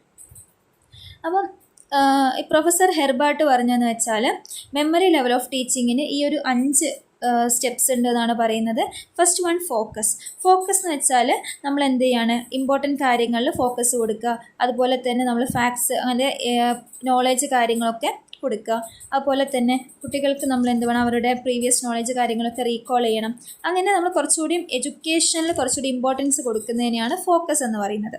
Next syntax. സിൻടാക്സിലാണ് നേരത്തെ അദ്ദേഹം പറഞ്ഞ 5 സ്റ്റെപ്സ് ഓഫ് ടീച്ചിങ്ങിലെ preparation, presentation, comparison, generalization, application എന്നൊക്കെ പറഞ്ഞിട്ടുള്ള കാര്യങ്ങൾ അത് നമുക്ക് സിൻടാക്സിലാണ് ഇൻക്ലൂഡ് ചെയ്യാൻ പറ്റുക. Next is social system. Social system എന്ന് വെച്ചാൽ പൊതുവേ നമ്മുടെ നോളേജ് കാര്യങ്ങൾ ഇപ്പോൾ ടീച്ചേഴ്സാണല്ലേ നമുക്ക് പ്രൊവൈഡ് ചെയ്യുന്നത്. കുട്ടികൾ എന്ത് ചെയ്യുന്നു, ഒരു ലിസണറായിട്ട് ഇരിക്കുന്നു. അപ്പോൾ ഈ സോഷ്യൽ സിസ്റ്റം എന്ന് വെച്ചാൽ ആ സിസ്റ്റം നമ്മളൊരു അതോറിറ്റേറിയൻ ബിഹേവിയർ ആയിട്ടാണ് കൺസിഡർ ചെയ്യുന്നത്. അതായത് ടീച്ചേഴ്സ് എന്ത് ചെയ്യാം, ടീച്ചേഴ്സ് കുറച്ചുകൂടി ക്ലാസ് റൂമിൽ ആക്റ്റീവായിട്ട് ടീച്ചേഴ്സാണ് എന്ത് ചെയ്യുന്നത്, ഈ ഒരു മൊത്തത്തിൽ ആ ഒരു ടീച്ചിങ് ലേണിംഗ് പ്രോസസ്സിൽ ആക്റ്റീവായിട്ട് പാർട്ടിസിപ്പേറ്റ് ചെയ്യുന്നത്. അപ്പോൾ കുട്ടികൾ ഇവിടെ എന്തേ ഉള്ളൂ, ജസ്റ്റ് ഒരു പാസീവ് ലിസണർ മാത്രമേ ഉള്ളൂ. അപ്പം അദ്ദേഹത്തിൻ്റെ ഒരു കോൺസെപ്റ്റിൽ ഒരു സോഷ്യൽ സിസ്റ്റത്തിനെയാണ് അദ്ദേഹം ഫോളോ ചെയ്തിട്ടുണ്ടായിരുന്നത്. അതായത് ടീച്ചേഴ്സാണ് ഒരു എഡ്യൂക്കേഷൻ സിസ്റ്റത്തിൽ മെയിൻ, കുട്ടികൾ ജസ്റ്റ് ടീച്ചർ എന്ത് പറയുന്നു അത് കേൾക്കാൻ വേണ്ടിയുള്ളവർ മാത്രമാണ്. അതുപോലെ തന്നെ ടീച്ചേഴ്സ് കൊടുക്കുന്ന ആക്ടിവിറ്റീസ് കാര്യങ്ങളൊക്കെയാണ് കുട്ടികൾ ചെയ്യേണ്ടത്. അതുപോലെ തന്നെ കൂടുതലും മെമ്മറൈസ് ലേണിങ്ങിനൊക്കെയാണ് ഈ ഒരു സിസ്റ്റം ഫോളോ ചെയ്യുന്നുണ്ടായിരുന്നത്. അതുപോലെ തന്നെ കുട്ടികളെ നമ്മൾ കൂടുതൽ ഇങ്ങനെ പണിഷ്മെൻറ്റ് കാര്യങ്ങൾ ഇതൊക്കെ എന്ത് ചെയ്യണം, ഇവർ സപ്പോർട്ട് ചെയ്തിട്ടുണ്ട്. സോ അതൊക്കെയാണ് നമുക്ക് ആ ഒരു സിസ്റ്റത്തിൽ പറയാനുള്ളത്. ദെൻ ഇവാലുവേഷൻ സിസ്റ്റം എന്ന് വെച്ചാൽ നമുക്കറിയാം, ഇപ്പോൾ നമ്മൾ എന്തിനാണ് ഇവാലുവേറ്റ് ചെയ്യുന്നത്, നമ്മുടെ ആ ഒരു ഗോളിലേക്ക് നമ്മൾ എത്തിയിട്ടുണ്ടോ എന്നാണ് അല്ലേ. അപ്പം ഇവാലുവേഷൻ എന്ന് വെച്ചാൽ വളരെ ഇമ്പോർട്ടൻ്റ് ആണ്. ഒരു ക്ലാസ് റൂമിൽ ഇവാലുവേഷൻ വളരെ ഇമ്പോർട്ടൻ്റ് ആണ്. അതായത് ഒരു ടീച്ചിങ് ലേണിംഗ് പ്രോസസ്സിൻ്റെ ഗോൾ അച്ചീവ് ചെയ്തിട്ടുണ്ടോ എന്നറിയാൻ വേണ്ടിയിട്ട് ഇവാലുവേഷൻ ഇമ്പോർട്ടൻ്റ് ആണ്. അപ്പോൾ യൂഷ്വലി നമ്മൾ ഓറൽ ടെസ്റ്റിലൂടെയും അതുപോലെ തന്നെ റിട്ടേൺ ടെസ്റ്റിലൂടെയും ഒക്കെ നമുക്ക് ഈ ഒരു ഇവാലുവേഷൻ പ്രോസസ്സ് നമുക്ക് നടത്താൻ പറ്റും. ഓക്കെ, അപ്പോൾ ഇതൊക്കെയാണ് മെയിനായിട്ട് മെമ്മറി ലെവൽ ഓഫ് ടീച്ചിങ് അല്ലെങ്കിൽ ആ ഒരു മെത്തേഡ് നമുക്ക് പറയാനുള്ളത്. സോ മെമ്മറി ലെവൽ എന്ന് വെച്ചാൽ കുറച്ചുകൂടി ഒരു മെമ്മറൈസ് ലേണിങ്ങിന്, ആ പേരിൽ തന്നെ ഉണ്ട് അല്ലേ, മെമ്മറൈസിങ് ലേണിങ്ങിനെ ഹെൽപ്പ് ചെയ്യുന്ന അല്ലെങ്കിൽ കാണാതെ പഠിച്ചുള്ള ആ ഒരു പഠനത്തിന് സപ്പോർട്ട് ചെയ്യുന്നതാണ് മെമ്മറി ലെവൽ ടീച്ചിങ് എന്ന് പറയുന്നത്. അപ്പോൾ മെമ്മറി ലെവൽ ടീച്ചിങ് എന്ന് വെച്ചാൽ അവിടെ ടീച്ചേഴ്സാണ് കുറച്ചുകൂടി ഡോമിനേറ്റിംഗ് ആയിട്ടും ആക്റ്റീവായിട്ടും ഒക്കെ പാർട്ടിസിപ്പേറ്റ് ചെയ്യുന്നത്. കുട്ടികൾ എന്ത് ചെയ്യുന്നു, ടീച്ചേഴ്സ് എന്ത് പറയുന്നു അതങ്ങനെ അവർ ബൈ ഹാർട്ട് ചെയ്ത് പഠിക്കുന്നു, അങ്ങനെയാണ്. സോ അപ്പം ഇതിന് കുറേ മെറിറ്റ്സ് ഉണ്ട്, അതുപോലെ തന്നെ ഡീമെറിറ്റ്സ് ഉണ്ട് അല്ലേ. മെറിറ്റ്സ് എന്ന് വെച്ചാൽ പൊതുവേ ഈ ഒരു മെമ്മറൈസിങ് ലേണിംഗ് നമുക്ക് പൊതുവേ നടക്കുക ചെറിയ ക്ലാസ്സിലൊക്കെ നമുക്ക് മെമ്മറൈസിങ് ലേണിംഗ് ആണ് നടക്കുക. ബിക്കോസ് കുട്ടികൾ ആൽഫബറ്റ്സ് പഠിക്കണം, അതൊക്കെ കുട്ടികൾ മെമ്മറൈസ് ചെയ്യല്ലേ ചെയ്യുക. അപ്പോൾ അവർക്കത് മനസ്സിലാക്കിയിട്ട് ഇത് കൊണ്ടാണ് എന്നൊന്നും മനസ്സിലാക്കി പഠിക്കാനുള്ള ഒരു ഇതുണ്ടാവില്ല. സോ ചെറിയ ക്ലാസ്സിലൊക്കെ ഒരു മെമ്മറൈസിങ് ലേണിംഗ് ഒക്കെ കൂടുതൽ ഹെൽപ്പ് ചെയ്യും. അതുപോലെ തന്നെ ചെറിയ ക്ലാസ്സിലും കൂടുതൽ ഇമ്പോർട്ടൻസ് ടീച്ചേഴ്സിനാണ് കൊടുക്കുക. ബിക്കോസ് കുട്ടികൾക്ക് സ്വന്തമായിട്ട് ഒരു തീരുമാനം എടുത്തില്ല തിങ്ക് ചെയ്ത് ചെയ്യാനൊന്നുള്ള ഒരു ഏജ് ഒന്നും ആവാത്തത് കൊണ്ട് തന്നെ ടീച്ചേഴ്സിൻ്റെ റോള് കുറച്ചുകൂടി ഇമ്പോർട്ടൻസ് വരുന്ന ഒരു ടീച്ചിങ് മെത്തേഡാണ് മെമ്മറി ലെവൽ ടീച്ചിങ്. സോ അപ്പോൾ അങ്ങനത്തെ കേസിലൊക്കെ ഈ ഒരു ടീച്ചിങ് മെത്തേഡ് നല്ലതാണ്.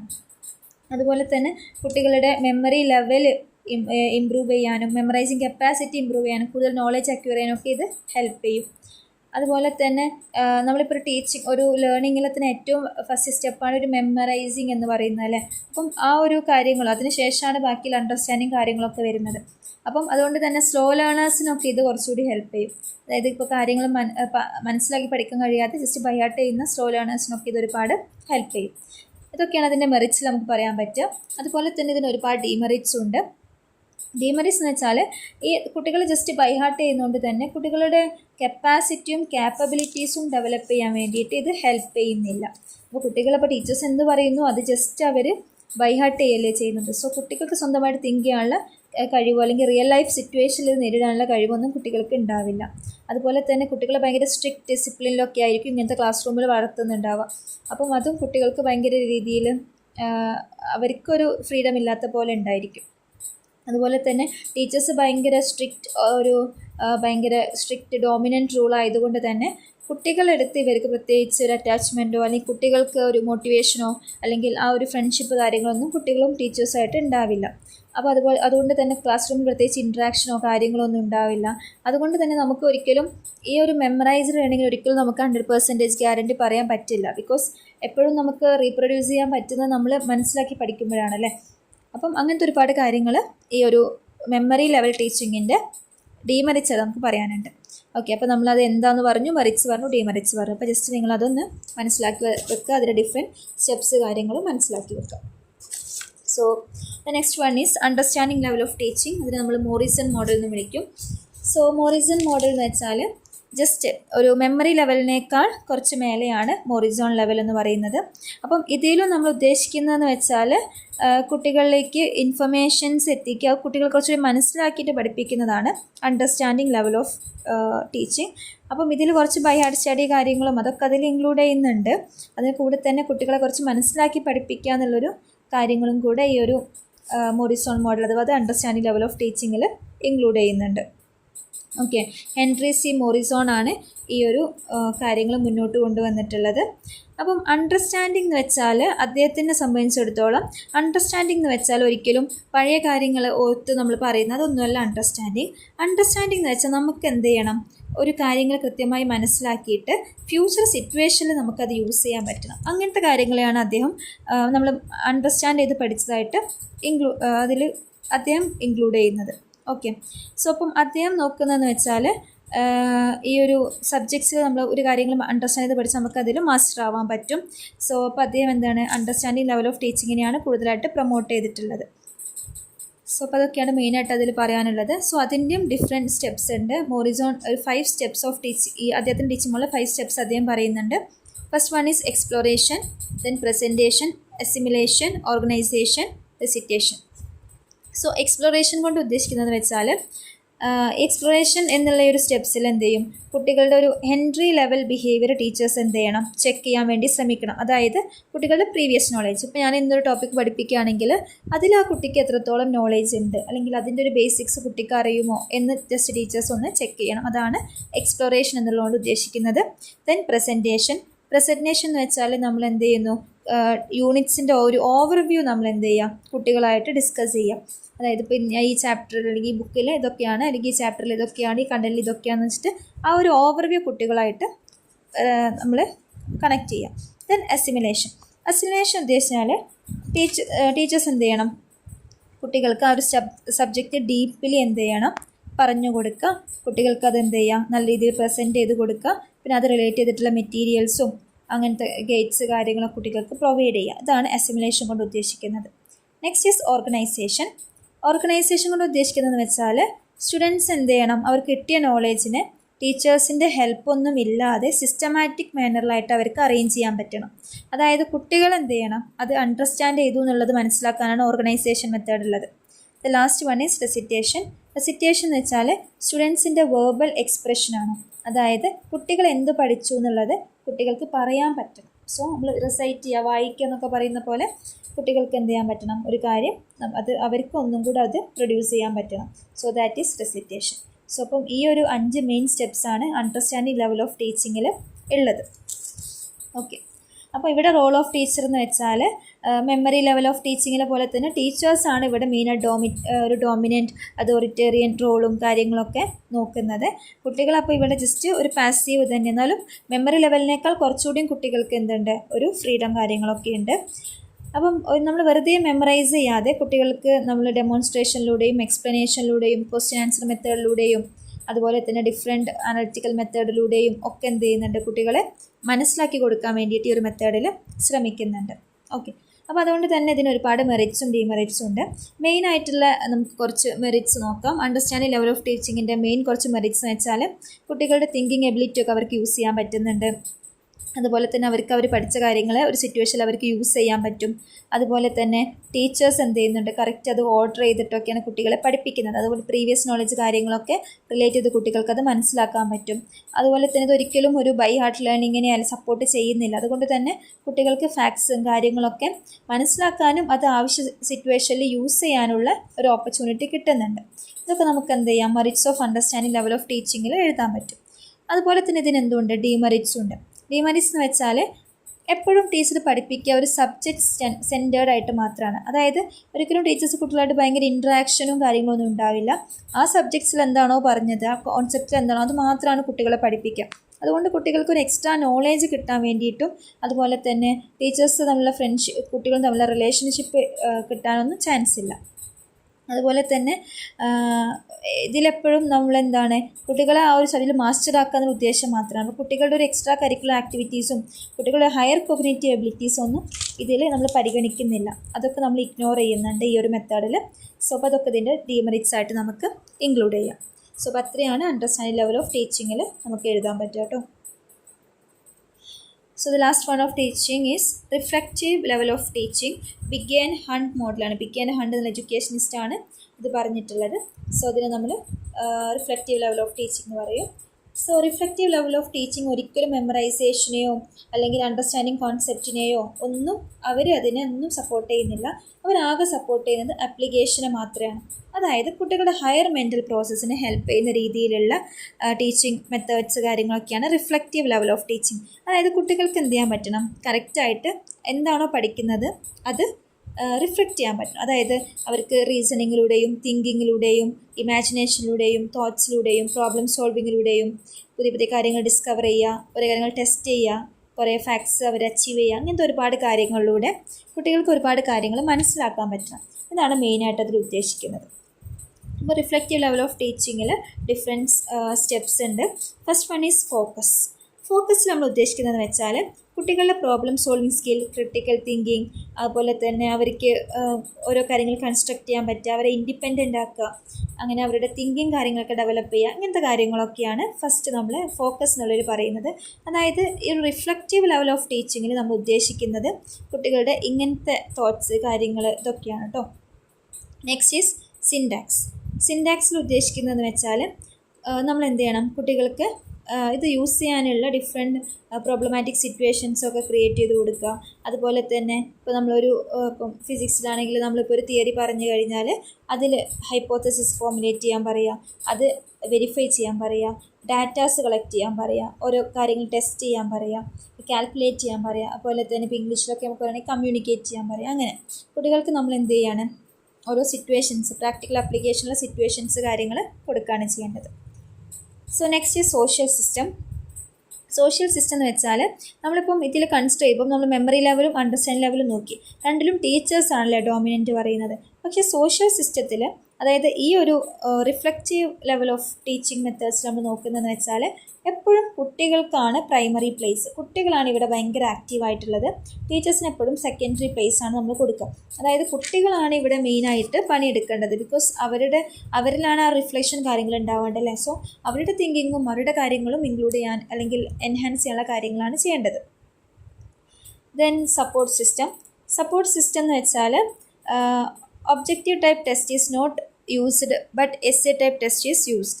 അത് നമ്മളിപ്പോൾ എക്സാം ഇവാലുവേഷൻ കേസിലൊക്കെ നമ്മൾ ഒരിക്കലും ഒബ്ജക്റ്റീവ് ടൈപ്പ് ക്വസ്റ്റ്യൻസ് അല്ല, എസ്സേ ടൈപ്പ് ക്വസ്റ്റ്യൻസ് ആണ് നമ്മൾ യൂസ് ചെയ്യുന്നത്. ബിക്കോസ് ഒബ്ജക്റ്റീവ് ടൈപ്പ് എക്സാംസിന് കുറേ ലിമിറ്റേഷൻസ് ഉണ്ട്. ബിക്കോസ് ആൻസേഴ്സ് അറിയുകയാണെങ്കിലും ജസ്റ്റ് ബബ്ലിങ്ങോ അല്ലെങ്കിൽ വൺ വേർഡ് ആൻസേഴ്സ് എഴുതാൻ പറ്റൂലേ. അപ്പോൾ ഒരു കുട്ടിയുടെ ലാംഗ്വേജ് ഡെവലപ്മെൻറ്റും അല്ലെങ്കിൽ ആ കുട്ടിക്ക് എത്രത്തോളം ക്രിയേറ്റീവായിട്ടൊരു കാര്യം, ഒരു ആൻസറിനെ ആ കുട്ടിയെ എങ്ങനെ അപ്രോച്ച് ചെയ്യുന്നു, ഇങ്ങനത്തെ കാര്യങ്ങളൊന്നും ഒരിക്കലും നമുക്ക് ഒബ്ജക്റ്റീവ് ടൈപ്പ് ക്വസ്റ്റ്യൻസിൽ മനസ്സിലാക്കാൻ പറ്റില്ല.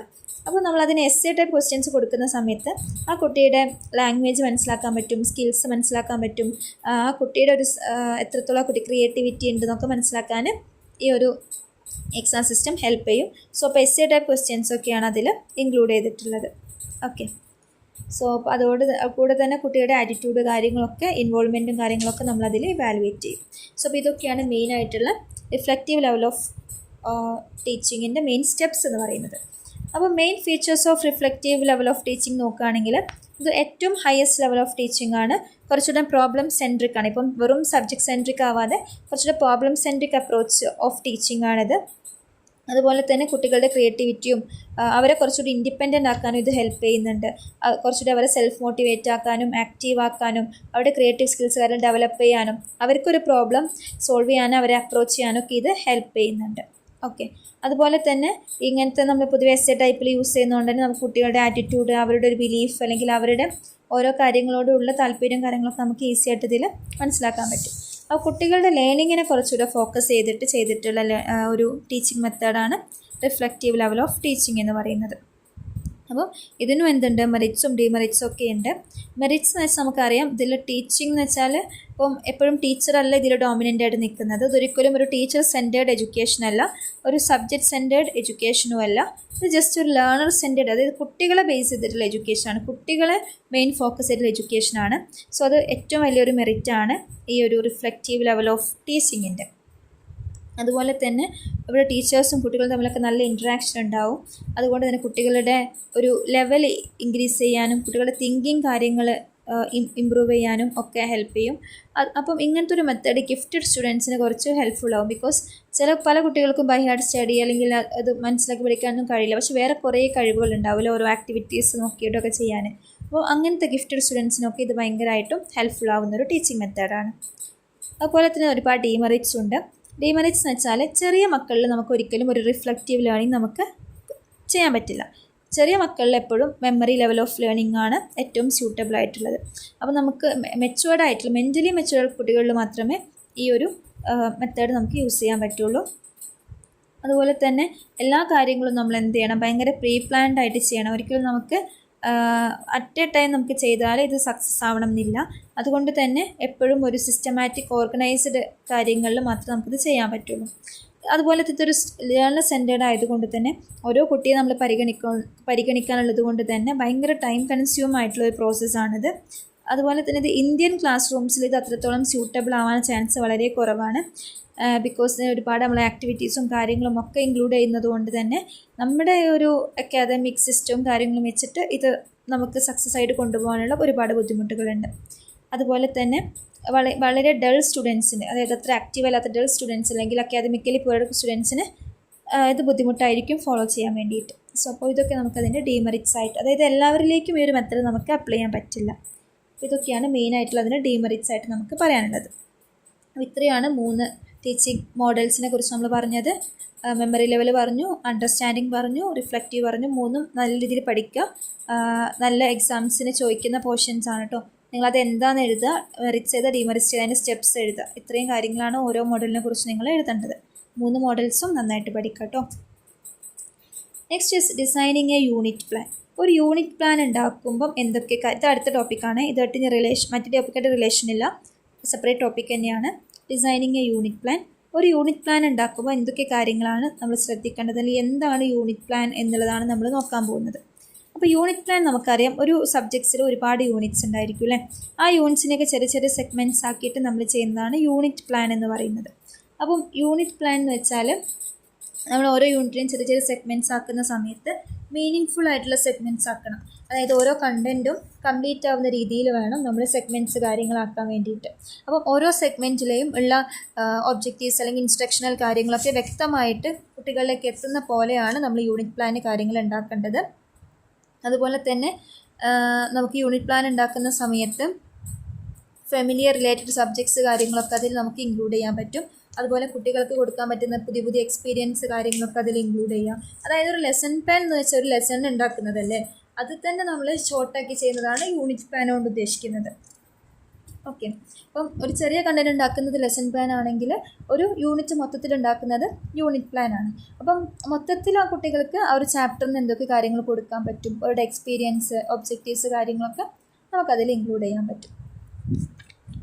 ഓക്കെ, സോ അപ്പോൾ അതാണ് യൂണിറ്റ് പ്ലാൻ. യൂണിറ്റ് പ്ലാനിന് അപ്പോൾ ഒരുപാട് അഡ്വാൻറ്റേജസ് നിങ്ങളുടെ ടെക്സ്റ്റ് ബുക്കിലുണ്ട് കേട്ടോ, വ്യക്തമായിട്ടുണ്ട്. യൂണിറ്റ് പ്ലാനിൻ്റെ ഫോമാറ്റ് കാര്യങ്ങളൊക്കെ കൊടുത്തിട്ടുണ്ട്. അപ്പോൾ ജസ്റ്റ് ഓരോ സബ്ജക്ട്സും അവരുടെ വെച്ച് നോക്കുക കേട്ടോ. നെക്സ്റ്റ് നമ്മൾ അതിൻ്റെ അഡ്വാൻറ്റേജും അതിൻ്റെ ഡിഫറെൻറ്റ് സ്റ്റെപ്സ് കാര്യങ്ങളൊക്കെയാണ് നോക്കാൻ പോകുന്നത്. ഇപ്പോൾ മെയിൻ അഡ്വാൻറ്റേജസ് എന്ന് വെച്ചാൽ നമ്മൾ യൂണിറ്റ്സിനെ ചെറിയ ചെറിയ സ്മോൾ പാർട്സ് ആക്കിയിട്ട് നമ്മൾ തിരിക്കുന്നതുകൊണ്ട് തന്നെ കുറച്ചുകൂടി മനസ്സിലാക്കാനും ഒരു സബ്ജക്ട്സ് ക്ലിയർലി കുട്ടികൾക്ക് മനസ്സിലാക്കാനും ഇത് ഹെൽപ്ഫുൾ ആവും. അതുപോലെ തന്നെ ടീച്ചേഴ്സ് കുട്ടികളെ സിസ്റ്റമാറ്റിക് ആയിട്ട് പഠിപ്പിക്കാൻ വേണ്ടിയിട്ട് ഇത് ഒരുപാട് ഹെൽപ്പ് ചെയ്യും. ബിക്കോസ് നമ്മൾ നല്ല മീനിങ് ഫുൾ സെഗ്മെൻറ്റ്സ് ആക്കിയതുകൊണ്ട് തന്നെ നമുക്ക് ഈസി ആയിട്ട് കുട്ടികളെ ഇത് പഠിപ്പിക്കാൻ പറ്റും. അതുപോലെ തന്നെ കുട്ടികൾക്ക് നമുക്ക് എല്ലാ ടൈപ്പ് ഇൻഫർമേഷൻസ് കൊടുക്കാനും അതുപോലെ തന്നെ നമുക്ക് ടീച്ചിങ് എയ്ഡ്സ് കാര്യങ്ങൾ ഉണ്ടാക്കാനും ഒരു സെൽഫ് കോൺഫിഡൻസ്, സ്റ്റുഡൻസിൻ്റെ സെൽഫ് കോൺഫിഡൻസ് ഉണ്ടാക്കാനും കുറച്ചുകൂടി അവരെ മനസ്സിലാക്കി പഠിപ്പിക്കാൻ ഇത് ഹെൽപ്പ് ചെയ്യുന്നുണ്ട്. സോ അപ്പോൾ ഇതൊക്കെ നമുക്ക് എന്ത് ചെയ്യാം, അഡ്വാൻറ്റേജസ് ഓഫ് യൂണിറ്റ് പ്ലാനിൽ ഇൻക്ലൂഡ് ചെയ്യാവുന്നതാണ്. ഇനി ഒരു യൂണിറ്റ് പ്ലാൻ ഉണ്ടാക്കുന്ന സമയത്ത് നമ്മൾ എന്ത് ചെയ്യണം, കുറച്ച് സ്റ്റെപ്സ് കാര്യങ്ങളൊക്കെ ഫോളോ ചെയ്യണം. First one, analysis of content. നമ്മളൊരു യൂണിറ്റ് സെലക്ട് ചെയ്യുക. സെലക്ട് ചെയ്യുന്നതിന് ശേഷം എന്ത് ചെയ്യണം, നമ്മൾ ആ യൂണിറ്റിന് ഡെപ്ത് കാര്യങ്ങളൊക്കെ ഒന്ന് നമ്മൾ അനലൈസ് ചെയ്യണം. അതിന് ശേഷം എന്ത് ചെയ്യണം, ടീച്ചേഴ്സ് അതിന് മീനിങ് ഫുൾ സബ് യൂണിറ്റ്സ് ആയിട്ട് കട്ട് ചെയ്യണം. അതായത് ഓരോ കണ്ടൻറ്റ് ഒരു ഇതിൽ ഇൻക്ലൂഡ് ചെയ്യുന്ന പോലെ വേണം സബ് യൂണിറ്റ് ആക്കിയിട്ട് കട്ട് ചെയ്യാൻ വേണ്ടിയിട്ട്. സോ അതാണ് അനാലിസിസ് ഓഫ് കണ്ടൻറ്റിൽ ഉദ്ദേശിക്കുന്നത്. പിന്നെ നമ്മൾ എന്ത് ചെയ്യണം, ഇൻസ്ട്രക്ഷണൽ ഒബ്ജക്റ്റീവ്സ്, അതായത് സ്റ്റേറ്റ് ഇൻസ്ട്രക്ഷണൽ ഒബ്ജക്റ്റീവ്സ്, അതിൽ എന്തൊക്കെ കാര്യങ്ങളാണ് ഇൻക്ലൂഡ് ചെയ്യുന്നത്, കുട്ടികളിലേക്ക് എന്തൊക്കെ കാര്യങ്ങളാണ് അതിൽ കൊടുക്കാൻ പറ്റുക, അതുപോലെ കണ്ടൻറ് സ്കിൽസ് കാര്യങ്ങളൊക്കെ അതിൽ അനലൈസ് ചെയ്യാം. ദെൻ ഇൻസ്ട്രക്ഷണൽ റിസോഴ്സ് റിക്വയർഡ്, എന്തൊക്കെ റിസോഴ്സസ് വേണം, എന്തൊക്കെ എയ്ഡ്സ് കാര്യങ്ങൾ അതിൽ ഇൻക്ലൂഡ് ചെയ്യാൻ പറ്റുമെന്നാണ് അതിൽ നമ്മൾ നോക്കേണ്ടത്. അതിനുശേഷം നമ്മൾ എന്ത് ചെയ്യണം, പ്ലാനിങ് ദി ലേണിംഗ് ആക്ടിവിറ്റീസ്, എന്തൊക്കെ ലേണിംഗ് ആക്ടിവിറ്റീസ് അതിൽ ഇൻക്ലൂഡ് ചെയ്യാൻ പറ്റും എന്നുള്ള കുട്ടികളെ കുറച്ചുകൂടി ആക്റ്റീവ് ആക്കുന്ന രീതിയിലുള്ള എന്തൊക്കെ ആക്ടിവിറ്റീസ് അതിൽ ഇൻക്ലൂഡ് ചെയ്യാൻ പറ്റും നോക്കാം. അതിനുശേഷം നമ്മൾ എന്ത് ചെയ്യാം, ഇവാലുവേഷൻ. അതായത് ഒരു ക്ലാസ് റൂം ടീച്ചർ ക്ലാസ് എടുത്തതിന് ശേഷം ടീച്ചേഴ്സ് എന്ത് ചെയ്യണം, കറക്റ്റായിട്ട് കുട്ടികളുടെ പ്രോഗ്രസ് കാര്യങ്ങളും ഒക്കെ അതായത് ഒരു ക്ലാസ് റൂമിൻ്റെ എഫക്റ്റീവ്നെസ് ആവുമല്ലോ കുട്ടികളുടെ പ്രോഗ്രസ് കാര്യങ്ങളെന്ന് മനസ്സിലാവുക. അത് വെച്ചിട്ട് നമ്മൾ കറക്റ്റ് ഇവാലുവേറ്റ് ചെയ്യുക. അതുപോലെ തന്നെ റെമഡിയൽ മെഷേഴ്സ് കാര്യങ്ങൾ, അതായത് ഒരു അച്ചീവ്മെൻറ്റ് ടെസ്റ്റ് കാര്യങ്ങൾക്ക് ശേഷം നമ്മൾ എന്ത് ചെയ്യണം, ഭയങ്കര ബാക്ക്വേർഡുള്ള കുട്ടികൾക്ക് റെമഡിയൽ മെഷർമെൻറ്റ് കാര്യങ്ങൾ കൊടുക്കുക, അവരെ വീണ്ടും നമ്മൾ മോട്ടിവേറ്റ് ചെയ്യുക, വീണ്ടും എക്സാം നടത്താൻ നമ്മൾ സാറ്റിസ്ഫൈ ആവുന്നവരെ അല്ലെങ്കിൽ അവർക്ക് നല്ല റിസൾട്ട് കിട്ടുന്നവരെ ഈ ഒരു പ്രോസസ്സ് തുടരും. അപ്പം അങ്ങനത്തെ റെമഡിയൽ മെഷേഴ്സ് കാര്യങ്ങളൊക്കെ കൊടുക്കുക. ഇതൊക്കെയാണ് മെയിനായിട്ട് യൂണിറ്റ് പ്ലാനിൽ നമ്മൾ ഇൻക്ലൂഡ് ചെയ്യുന്ന കാര്യങ്ങളെന്ന് വെച്ചാൽ കേട്ടോ. അത് നമ്മൾ ഇത്രയും പറഞ്ഞു വെച്ചിട്ട് യൂണിറ്റ് പ്ലാനും ലെസൺ പ്ലാനും തമ്മിലുള്ള ഡിഫറൻസിയേഷനൊക്കെ 5 മാർക്കിന് പലപ്പോഴും ചോദിക്കാറുണ്ട്. സോ അപ്പോൾ ഈ ഒരു ബോക്സ് നിർബന്ധമായിട്ടും പഠിക്കും. അപ്പോൾ ലെസൺ പ്ലാൻ എന്ന് വെച്ചാൽ എന്താണ്, നമ്മളൊരു ചെറിയ പോർഷൻ അല്ലേ, ഒരു പീരീഡിനൊക്കെയുള്ള ചെറിയ പോർഷനാണ് നമ്മൾ ലെസൺ പ്ലാനിൽ ഇൻക്ലൂഡ് ചെയ്യുന്നത്. പക്ഷേ യൂണിറ്റ് പ്ലാൻ എന്ന് വെച്ചാൽ ഒരു ലാർജ് കണ്ടൻറ്റ്, അതായത് ഒരു 6 to 10 പീരിയഡ്സിലൊക്കെ എടുക്കാൻ പറ്റുന്ന ഒരു യൂണിറ്റ് മൊത്തത്തിൽ നമ്മൾ ചെറിയ ചെറിയ പോർഷനാക്കിയിട്ട് ചെയ്യുന്നതിനെയാണ് യൂണിറ്റ് പ്ലാൻ എന്ന് പറയുക. അപ്പോൾ ലെസൺ പ്ലാൻ പാർഷ്യൽ ആണെങ്കിൽ യൂണിറ്റ് പ്ലാൻ കംപ്ലീറ്റ് ആണ്. അതായത് യൂണിറ്റ് പ്ലാനിൽ മേ ബി ഒരു കണ്ടൻറ്റ് ആയിരിക്കും ലെസൺ പ്ലാനിൽ ഉണ്ടാവുക, പക്ഷേ എല്ലാ ലെസൺ പ്ലാനും കൂടി ചേർത്തിയാൽ ആ ഒരു യൂണിറ്റായി അങ്ങനെ. അപ്പം ഒരു ലെസൺ പ്ലാൻ വായിച്ചു കഴിഞ്ഞാൽ നമുക്ക് ഫുൾ കോൺസെപ്റ്റ് കിട്ടില്ല, പക്ഷേ ഒരു യൂണിറ്റിൻ്റെ ഫുൾ കോൺസെപ്റ്റ് കിട്ടണമെങ്കിൽ അതിൻ്റെ യൂണിറ്റ് പ്ലാൻ ആണ് നമ്മൾ നോക്കേണ്ടത് കേട്ടോ. സോ ഇപ്പം ലെസൺ പ്ലാനിൽ അധികം നമ്മൾ ടീച്ചിങ് മാത്രമാണ് കൺസിഡർ ചെയ്യുന്നത്. യൂണിറ്റ് പ്ലാനിൽ നമ്മൾ ഇവാലുവേഷനും റെമഡിയൽ ടീച്ചിങ്ങും മെഷർമെൻറ്റും കാര്യങ്ങളൊക്കെ അതിൽ ഇൻക്ലൂഡ് ചെയ്യുന്നുണ്ട്. അതുപോലെ തന്നെ ലെസൺ പ്ലാനിൽ നമുക്ക് ഓരോ ലെസണിൻ്റെ താഴെയുള്ള കുട്ടികളുടെ തിങ്കിങ്ങും കാര്യങ്ങളും ഇമ്പ്രൂവ് ചെയ്യാൻ പറ്റുന്ന ക്വസ്റ്റ്യൻസ് കാര്യങ്ങളൊക്കെ നമ്മൾ അതിൽ ഇൻക്ലൂഡ് ചെയ്യുന്നുണ്ട്. പക്ഷേ യൂണിറ്റ് പ്ലാനിൽ നമ്മൾ അങ്ങനെ ക്വസ്റ്റ്യൻസ് കാര്യങ്ങളൊന്നും അതിൽ ഇൻക്ലൂഡ് ചെയ്യുന്നില്ല. അതിൽ ലാസ്റ്റുള്ള അച്ചീവ്മെൻറ്റ് ടെസ്റ്റ് കാര്യങ്ങളൊക്കെയാണ് അതിലുള്ളത് കേട്ടോ. അപ്പം ലെസൺ പ്ലാനിൽ നമ്മൾ ഓരോ ലെസൺ പ്ലാനിന് താഴെയും നമ്മൾ എന്ത് ചെയ്യുന്നുണ്ട്, ഹോംവർക്കിനും അസൈൻമെൻറ്റിനും ഒക്കെ ഉള്ള ഒരു സ്പേസ് കണ്ടുപിടിക്കുന്നുണ്ട്. പക്ഷേ യൂണിറ്റ് പ്ലാനിൽ അങ്ങനത്തെ കാര്യങ്ങളൊന്നുമില്ല. സോ ഇതൊക്കെയാണ് നമ്മൾ മെയിനായിട്ട് 2 ഡിഫറൻസ് പറയുന്നത്. പിന്നെ ഒരു ലെസൺ പ്ലാനിൽ എന്ന് വെച്ചാൽ ഏത് ടീച്ചിങ് മെത്തേഡ്സ് കാര്യങ്ങളൊന്നും അതിൽ സ്പെസിഫൈ ചെയ്യുന്നില്ല. പക്ഷേ യൂണിറ്റ് പ്ലാനിൽ നമ്മൾ മെത്തേഡ് ടീച്ചിങ് കാര്യങ്ങളൊക്കെ സ്പെസിഫൈ ചെയ്തിട്ട് വേണം പറയാൻ. സോ അപ്പോൾ ഇതാണ് മെയിനായിട്ടുള്ള കാര്യങ്ങളെന്ന് പറയുന്നത്. നമ്മൾ നോക്കാൻ പോകുന്നത് ഒരു 4-fold ലെസൺ പ്ലാനിൻ്റെ മെയിനായിട്ടുള്ള ഒരു കാര്യമാണ്. ഇത് ലെസൺ പ്ലാൻ മീൻസ് ഒരു 4-fold ലെസൺ പ്ലാൻ വെച്ചിട്ട് തെറ്റിയിരിക്കേണ്ട. ഒരു നോർമൽ ലെസൺ പ്ലാനിൽ എന്തൊക്കെ കാര്യങ്ങൾ വേണമെന്നാണ്. ഫസ്റ്റ് നമ്മളൊരു ഇൻട്രൊഡക്ഷൻ എഴുതണം. അപ്പം ഇൻട്രൊഡക്ഷനിൽ നമ്മൾ പറയേണ്ടതെന്ന് വെച്ചാൽ നമ്മളെ ഇൻട്രൊഡ്യൂസ് ചെയ്യുന്ന പോലെയാണ്. അതായത് നമ്മുടെ പേര്, അതുപോലെ തന്നെ നമ്മൾ ഏത് സബ്ജക്റ്റാണ് എടുക്കുന്നത്, ക്ലാസ്, അതുപോലെ ഏത് യൂണിറ്റാണ്, ടോപ്പിക്കാണ്, എത്ര ഹവറാണ്, അതൊക്കെയാണ് നമ്മൾ മെയിനായിട്ട് ഈ ഒരു ഇൻട്രൊഡക്ഷൻ പോർഷനിൽ ഇൻക്ലൂഡ് ചെയ്യുന്നത്. അതുപോലെ ഇൻസ്ട്രക്ഷൻ ഒബ്ജക്റ്റീവ്സ് കാര്യങ്ങളൊക്കെ അതിൽ നമ്മൾ ഡിസ്കസ് ചെയ്യണം. അതാണ് ഒബ്ജക്റ്റീവ്സിൽ നമ്മൾ നോക്കുന്നത്. അതായത് എന്തൊക്കെ ഒബ്ജക്റ്റീവ്സാണ് കുട്ടികളിലേക്ക് എത്തിക്കാൻ ഉദ്ദേശിക്കുന്നത്, ആ ഒരു ടോപ്പിക്കിൽ ബേസ് ചെയ്തിട്ടുള്ള ഒബ്ജക്റ്റീവ്സ് കാര്യങ്ങളൊക്കെ അതിൽ ഇൻക്ലൂഡ് ചെയ്യണം. ദെൻ നമ്മൾ അതിൽ പറയേണ്ടതാണ് സെഷൻ ടൈം കാര്യങ്ങൾ, അതായത് എത്ര സമയമാണ് ഇതെടുക്കുന്നത്, എത്ര മിനിറ്റ് ഉണ്ട്, അല്ലെങ്കിൽ എത്ര ഹവർ ഉണ്ട്, അല്ലെങ്കിൽ എത്ര പീരീഡ് ഉണ്ട് എന്നുള്ള കാര്യങ്ങളൊക്കെ ഇതിൽ ഇൻക്ലൂഡ് ചെയ്യും. ദെൻ മെറ്റീരിയൽസിനെ കുറിച്ച് പറയാം. അതായത് നമ്മളിതിൽ എന്തൊക്കെ റിസോഴ്സസ് യൂസ് ചെയ്യുന്നുണ്ട്. ഇപ്പം ബുക്കായിക്കോട്ടെ, അതുപോലെ തന്നെ ഡിഫറെൻറ്റ് ആർട്സ് ആയിക്കോട്ടെ, അല്ലെങ്കിൽ ഡെമോൺസ്ട്രേഷൻസ് ആയിക്കോട്ടെ, അതൊക്കെ ഇതിൽ നമ്മൾ ഇൻക്ലൂഡ് ചെയ്യണം.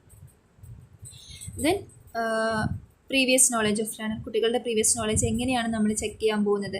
അപ്പോൾ അതനുസരിച്ച് നമ്മൾ എന്ത് ചെയ്യണം, പ്രീവിയസ് നോളജ് ചെക്ക് ചെയ്യുന്ന പോലെയുള്ള WH ക്വസ്റ്റ്യൻസ് ഇൻക്ലൂഡ് ചെയ്യുക. അതായത് യെസ് ഓർ നോ ഒക്കെ പോലെ, അതായത് ഭയങ്കര രീതിയിൽ ടഫായിട്ടുള്ള ക്വസ്റ്റ്യൻസ് അല്ല, സിമ്പിളായിട്ട് കുട്ടികൾക്ക് ആൻസർ ചെയ്യാൻ പറ്റുന്ന രീതിയിലുള്ള WH ക്വസ്റ്റ്യൻസ് കൂടുതലായിട്ട് അതിൽ ഇൻക്ലൂഡ് ചെയ്യാം. ദെൻ പ്രൊസീജിയർ എന്ന് വെച്ചാൽ ഇപ്പോൾ നമുക്കതിൽ കുട്ടികളെ മോട്ടിവേറ്റ്, അതായത് നേരത്തെ നമ്മൾ പറഞ്ഞില്ലേ ലെസൺ പ്ലാൻ്റെ സ്റ്റെപ്സ്, അതാണ് കേട്ടോ നിങ്ങൾ പ്രൊസീജിയറിൽ എഴുതേണ്ടത്. മോട്ടിവേഷൻ വേണം, പ്രിപ്പറേഷൻ, പ്രസൻറ്റേഷൻ, റീക്യാപ്ചുലേഷൻ, അസൈൻമെൻറ്റ്. അതായത് നേരത്തെ പറഞ്ഞ കാര്യങ്ങൾ തന്നെയാണ് ഇവിടെ അത് നമ്മൾ കണ്ടിന്യൂ ചെയ്യുന്നത്. സോ അതാണത് ചെയ്യാത്തത് കേട്ടോ. അപ്പം അങ്ങനത്തെ കാര്യങ്ങൾ നിങ്ങൾ എന്ത് ചെയ്യുക, ഇൻക്ലൂഡ് ചെയ്യുക. അപ്പോൾ ഇത്രയാണ് ഒരു സ്ട്രക്ചർ ഓഫ് ലെസൺ പ്ലാൻ എന്ന് പറയുന്നത്. അപ്പം നിങ്ങൾക്ക് നിങ്ങളുടെ ടെക്സ്റ്റ് ബുക്കിൽ ഒരു ലെസൺ പ്ലാൻ്റെ മോഡൽസ് കാര്യങ്ങളൊക്കെ ഇൻക്ലൂഡ് ചെയ്തിട്ടുണ്ട്.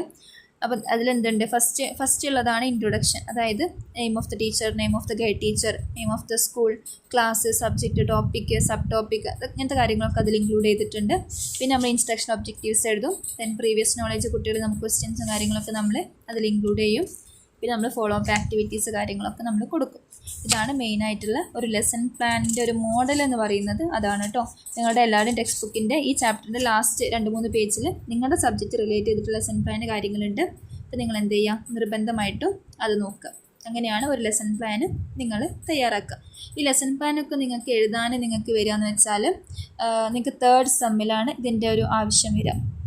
അതായത് 3rd സെമ്മിൽ നിങ്ങൾക്ക് ഒരുപാട് റെക്കോർഡ്സ് എഴുതുമ്പോൾ അതിൽ 2 റെക്കോർഡ്സ് ഉണ്ടാവും. ലെസൺ പ്ലാൻ എഴുതാൻ 2 റെക്കോർഡ്സ് ഉണ്ട്. അതായത് നിങ്ങളൊരു ഹയർ ലെവലും ഒരു ലോവർ ലെവലും ലെസൺ പ്ലാൻ എഴുതണം. ഓരോന്നിലും 25 ലെസൺ പ്ലാൻ വെച്ച് എഴുതേണ്ടി വരും നിങ്ങൾ. അപ്പോൾ നീ കൃത്യമായിട്ട് മനസ്സിലാവും എങ്ങനെയാണ് ലെസൺ പ്ലാൻ എഴുതാൻ. അപ്പോൾ നമ്മളത് പറയുന്നത് ജസ്റ്റ് അതിൻ്റെ ഒരു സ്റ്റെപ്സ് മാത്രമാണ് നമ്മളിപ്പോൾ അതിൽ പറയുന്നത് കേട്ടോ. So next all about the chapter. So അപ്പോൾ ഇതിൽ ഏറ്റവും ഇമ്പോർട്ടൻ്റ് ആയിട്ട് വരുന്നതെന്ന് വെച്ചാൽ ലെസൺ പ്ലാൻ തന്നെയാണ്. സോ അപ്പോൾ നിങ്ങൾ എന്ത് ചെയ്യുക, ലെസൺ പ്ലാനിനെ കുറിച്ച് എന്താണ് ലെസൺ പ്ലാൻ എന്ന് കൃത്യമായിട്ട് മനസ്സിലാക്കുക. അപ്പം ലെസൺ പ്ലാൻ എന്താണ്, പിന്നെ അതിൻ്റെ ഡെഫിനിഷന്, അതുപോലെ തന്നെ principles, uses, need and importance, പിന്നെ അതിൽ ഡിഫറെൻറ്റ് സ്റ്റെപ്സ്, അങ്ങനെ ഇത്രയും കാര്യങ്ങൾ നിങ്ങൾ ലെസൺ പ്ലാനിനെ കുറിച്ച് മനസ്സിലാക്കി വെക്കുക. പിന്നെ ഈ ചാപ്റ്ററിൽ ഏറ്റവും ഇമ്പോർട്ടൻറ്റ് ക്വസ്റ്റ്യൻ ആണ് ഓർഗനൈസിങ് ടീച്ചിങ്. അതായത് 3 ഡിഫറെൻറ്റ് ലെവൽസ് ഓഫ് ടീച്ചിങ് പറഞ്ഞല്ലോ, memory level, understanding level, reflective ലെവലിന്. ആ 3 ലെവലും കൃത്യമായിട്ട് പഠിക്കുക. ദെൻ നിങ്ങൾ പിന്നെ ഒരു 5 മാർക്കിൻ്റെ ക്വസ്റ്റ്യൻ ആണ് difference between lesson plan and unit plan. അത് ജസ്റ്റ് ആ ഡിഫറൻസ് ടേബിൾ തന്നെ പഠിക്കുക കേട്ടോ. So text about the chapter.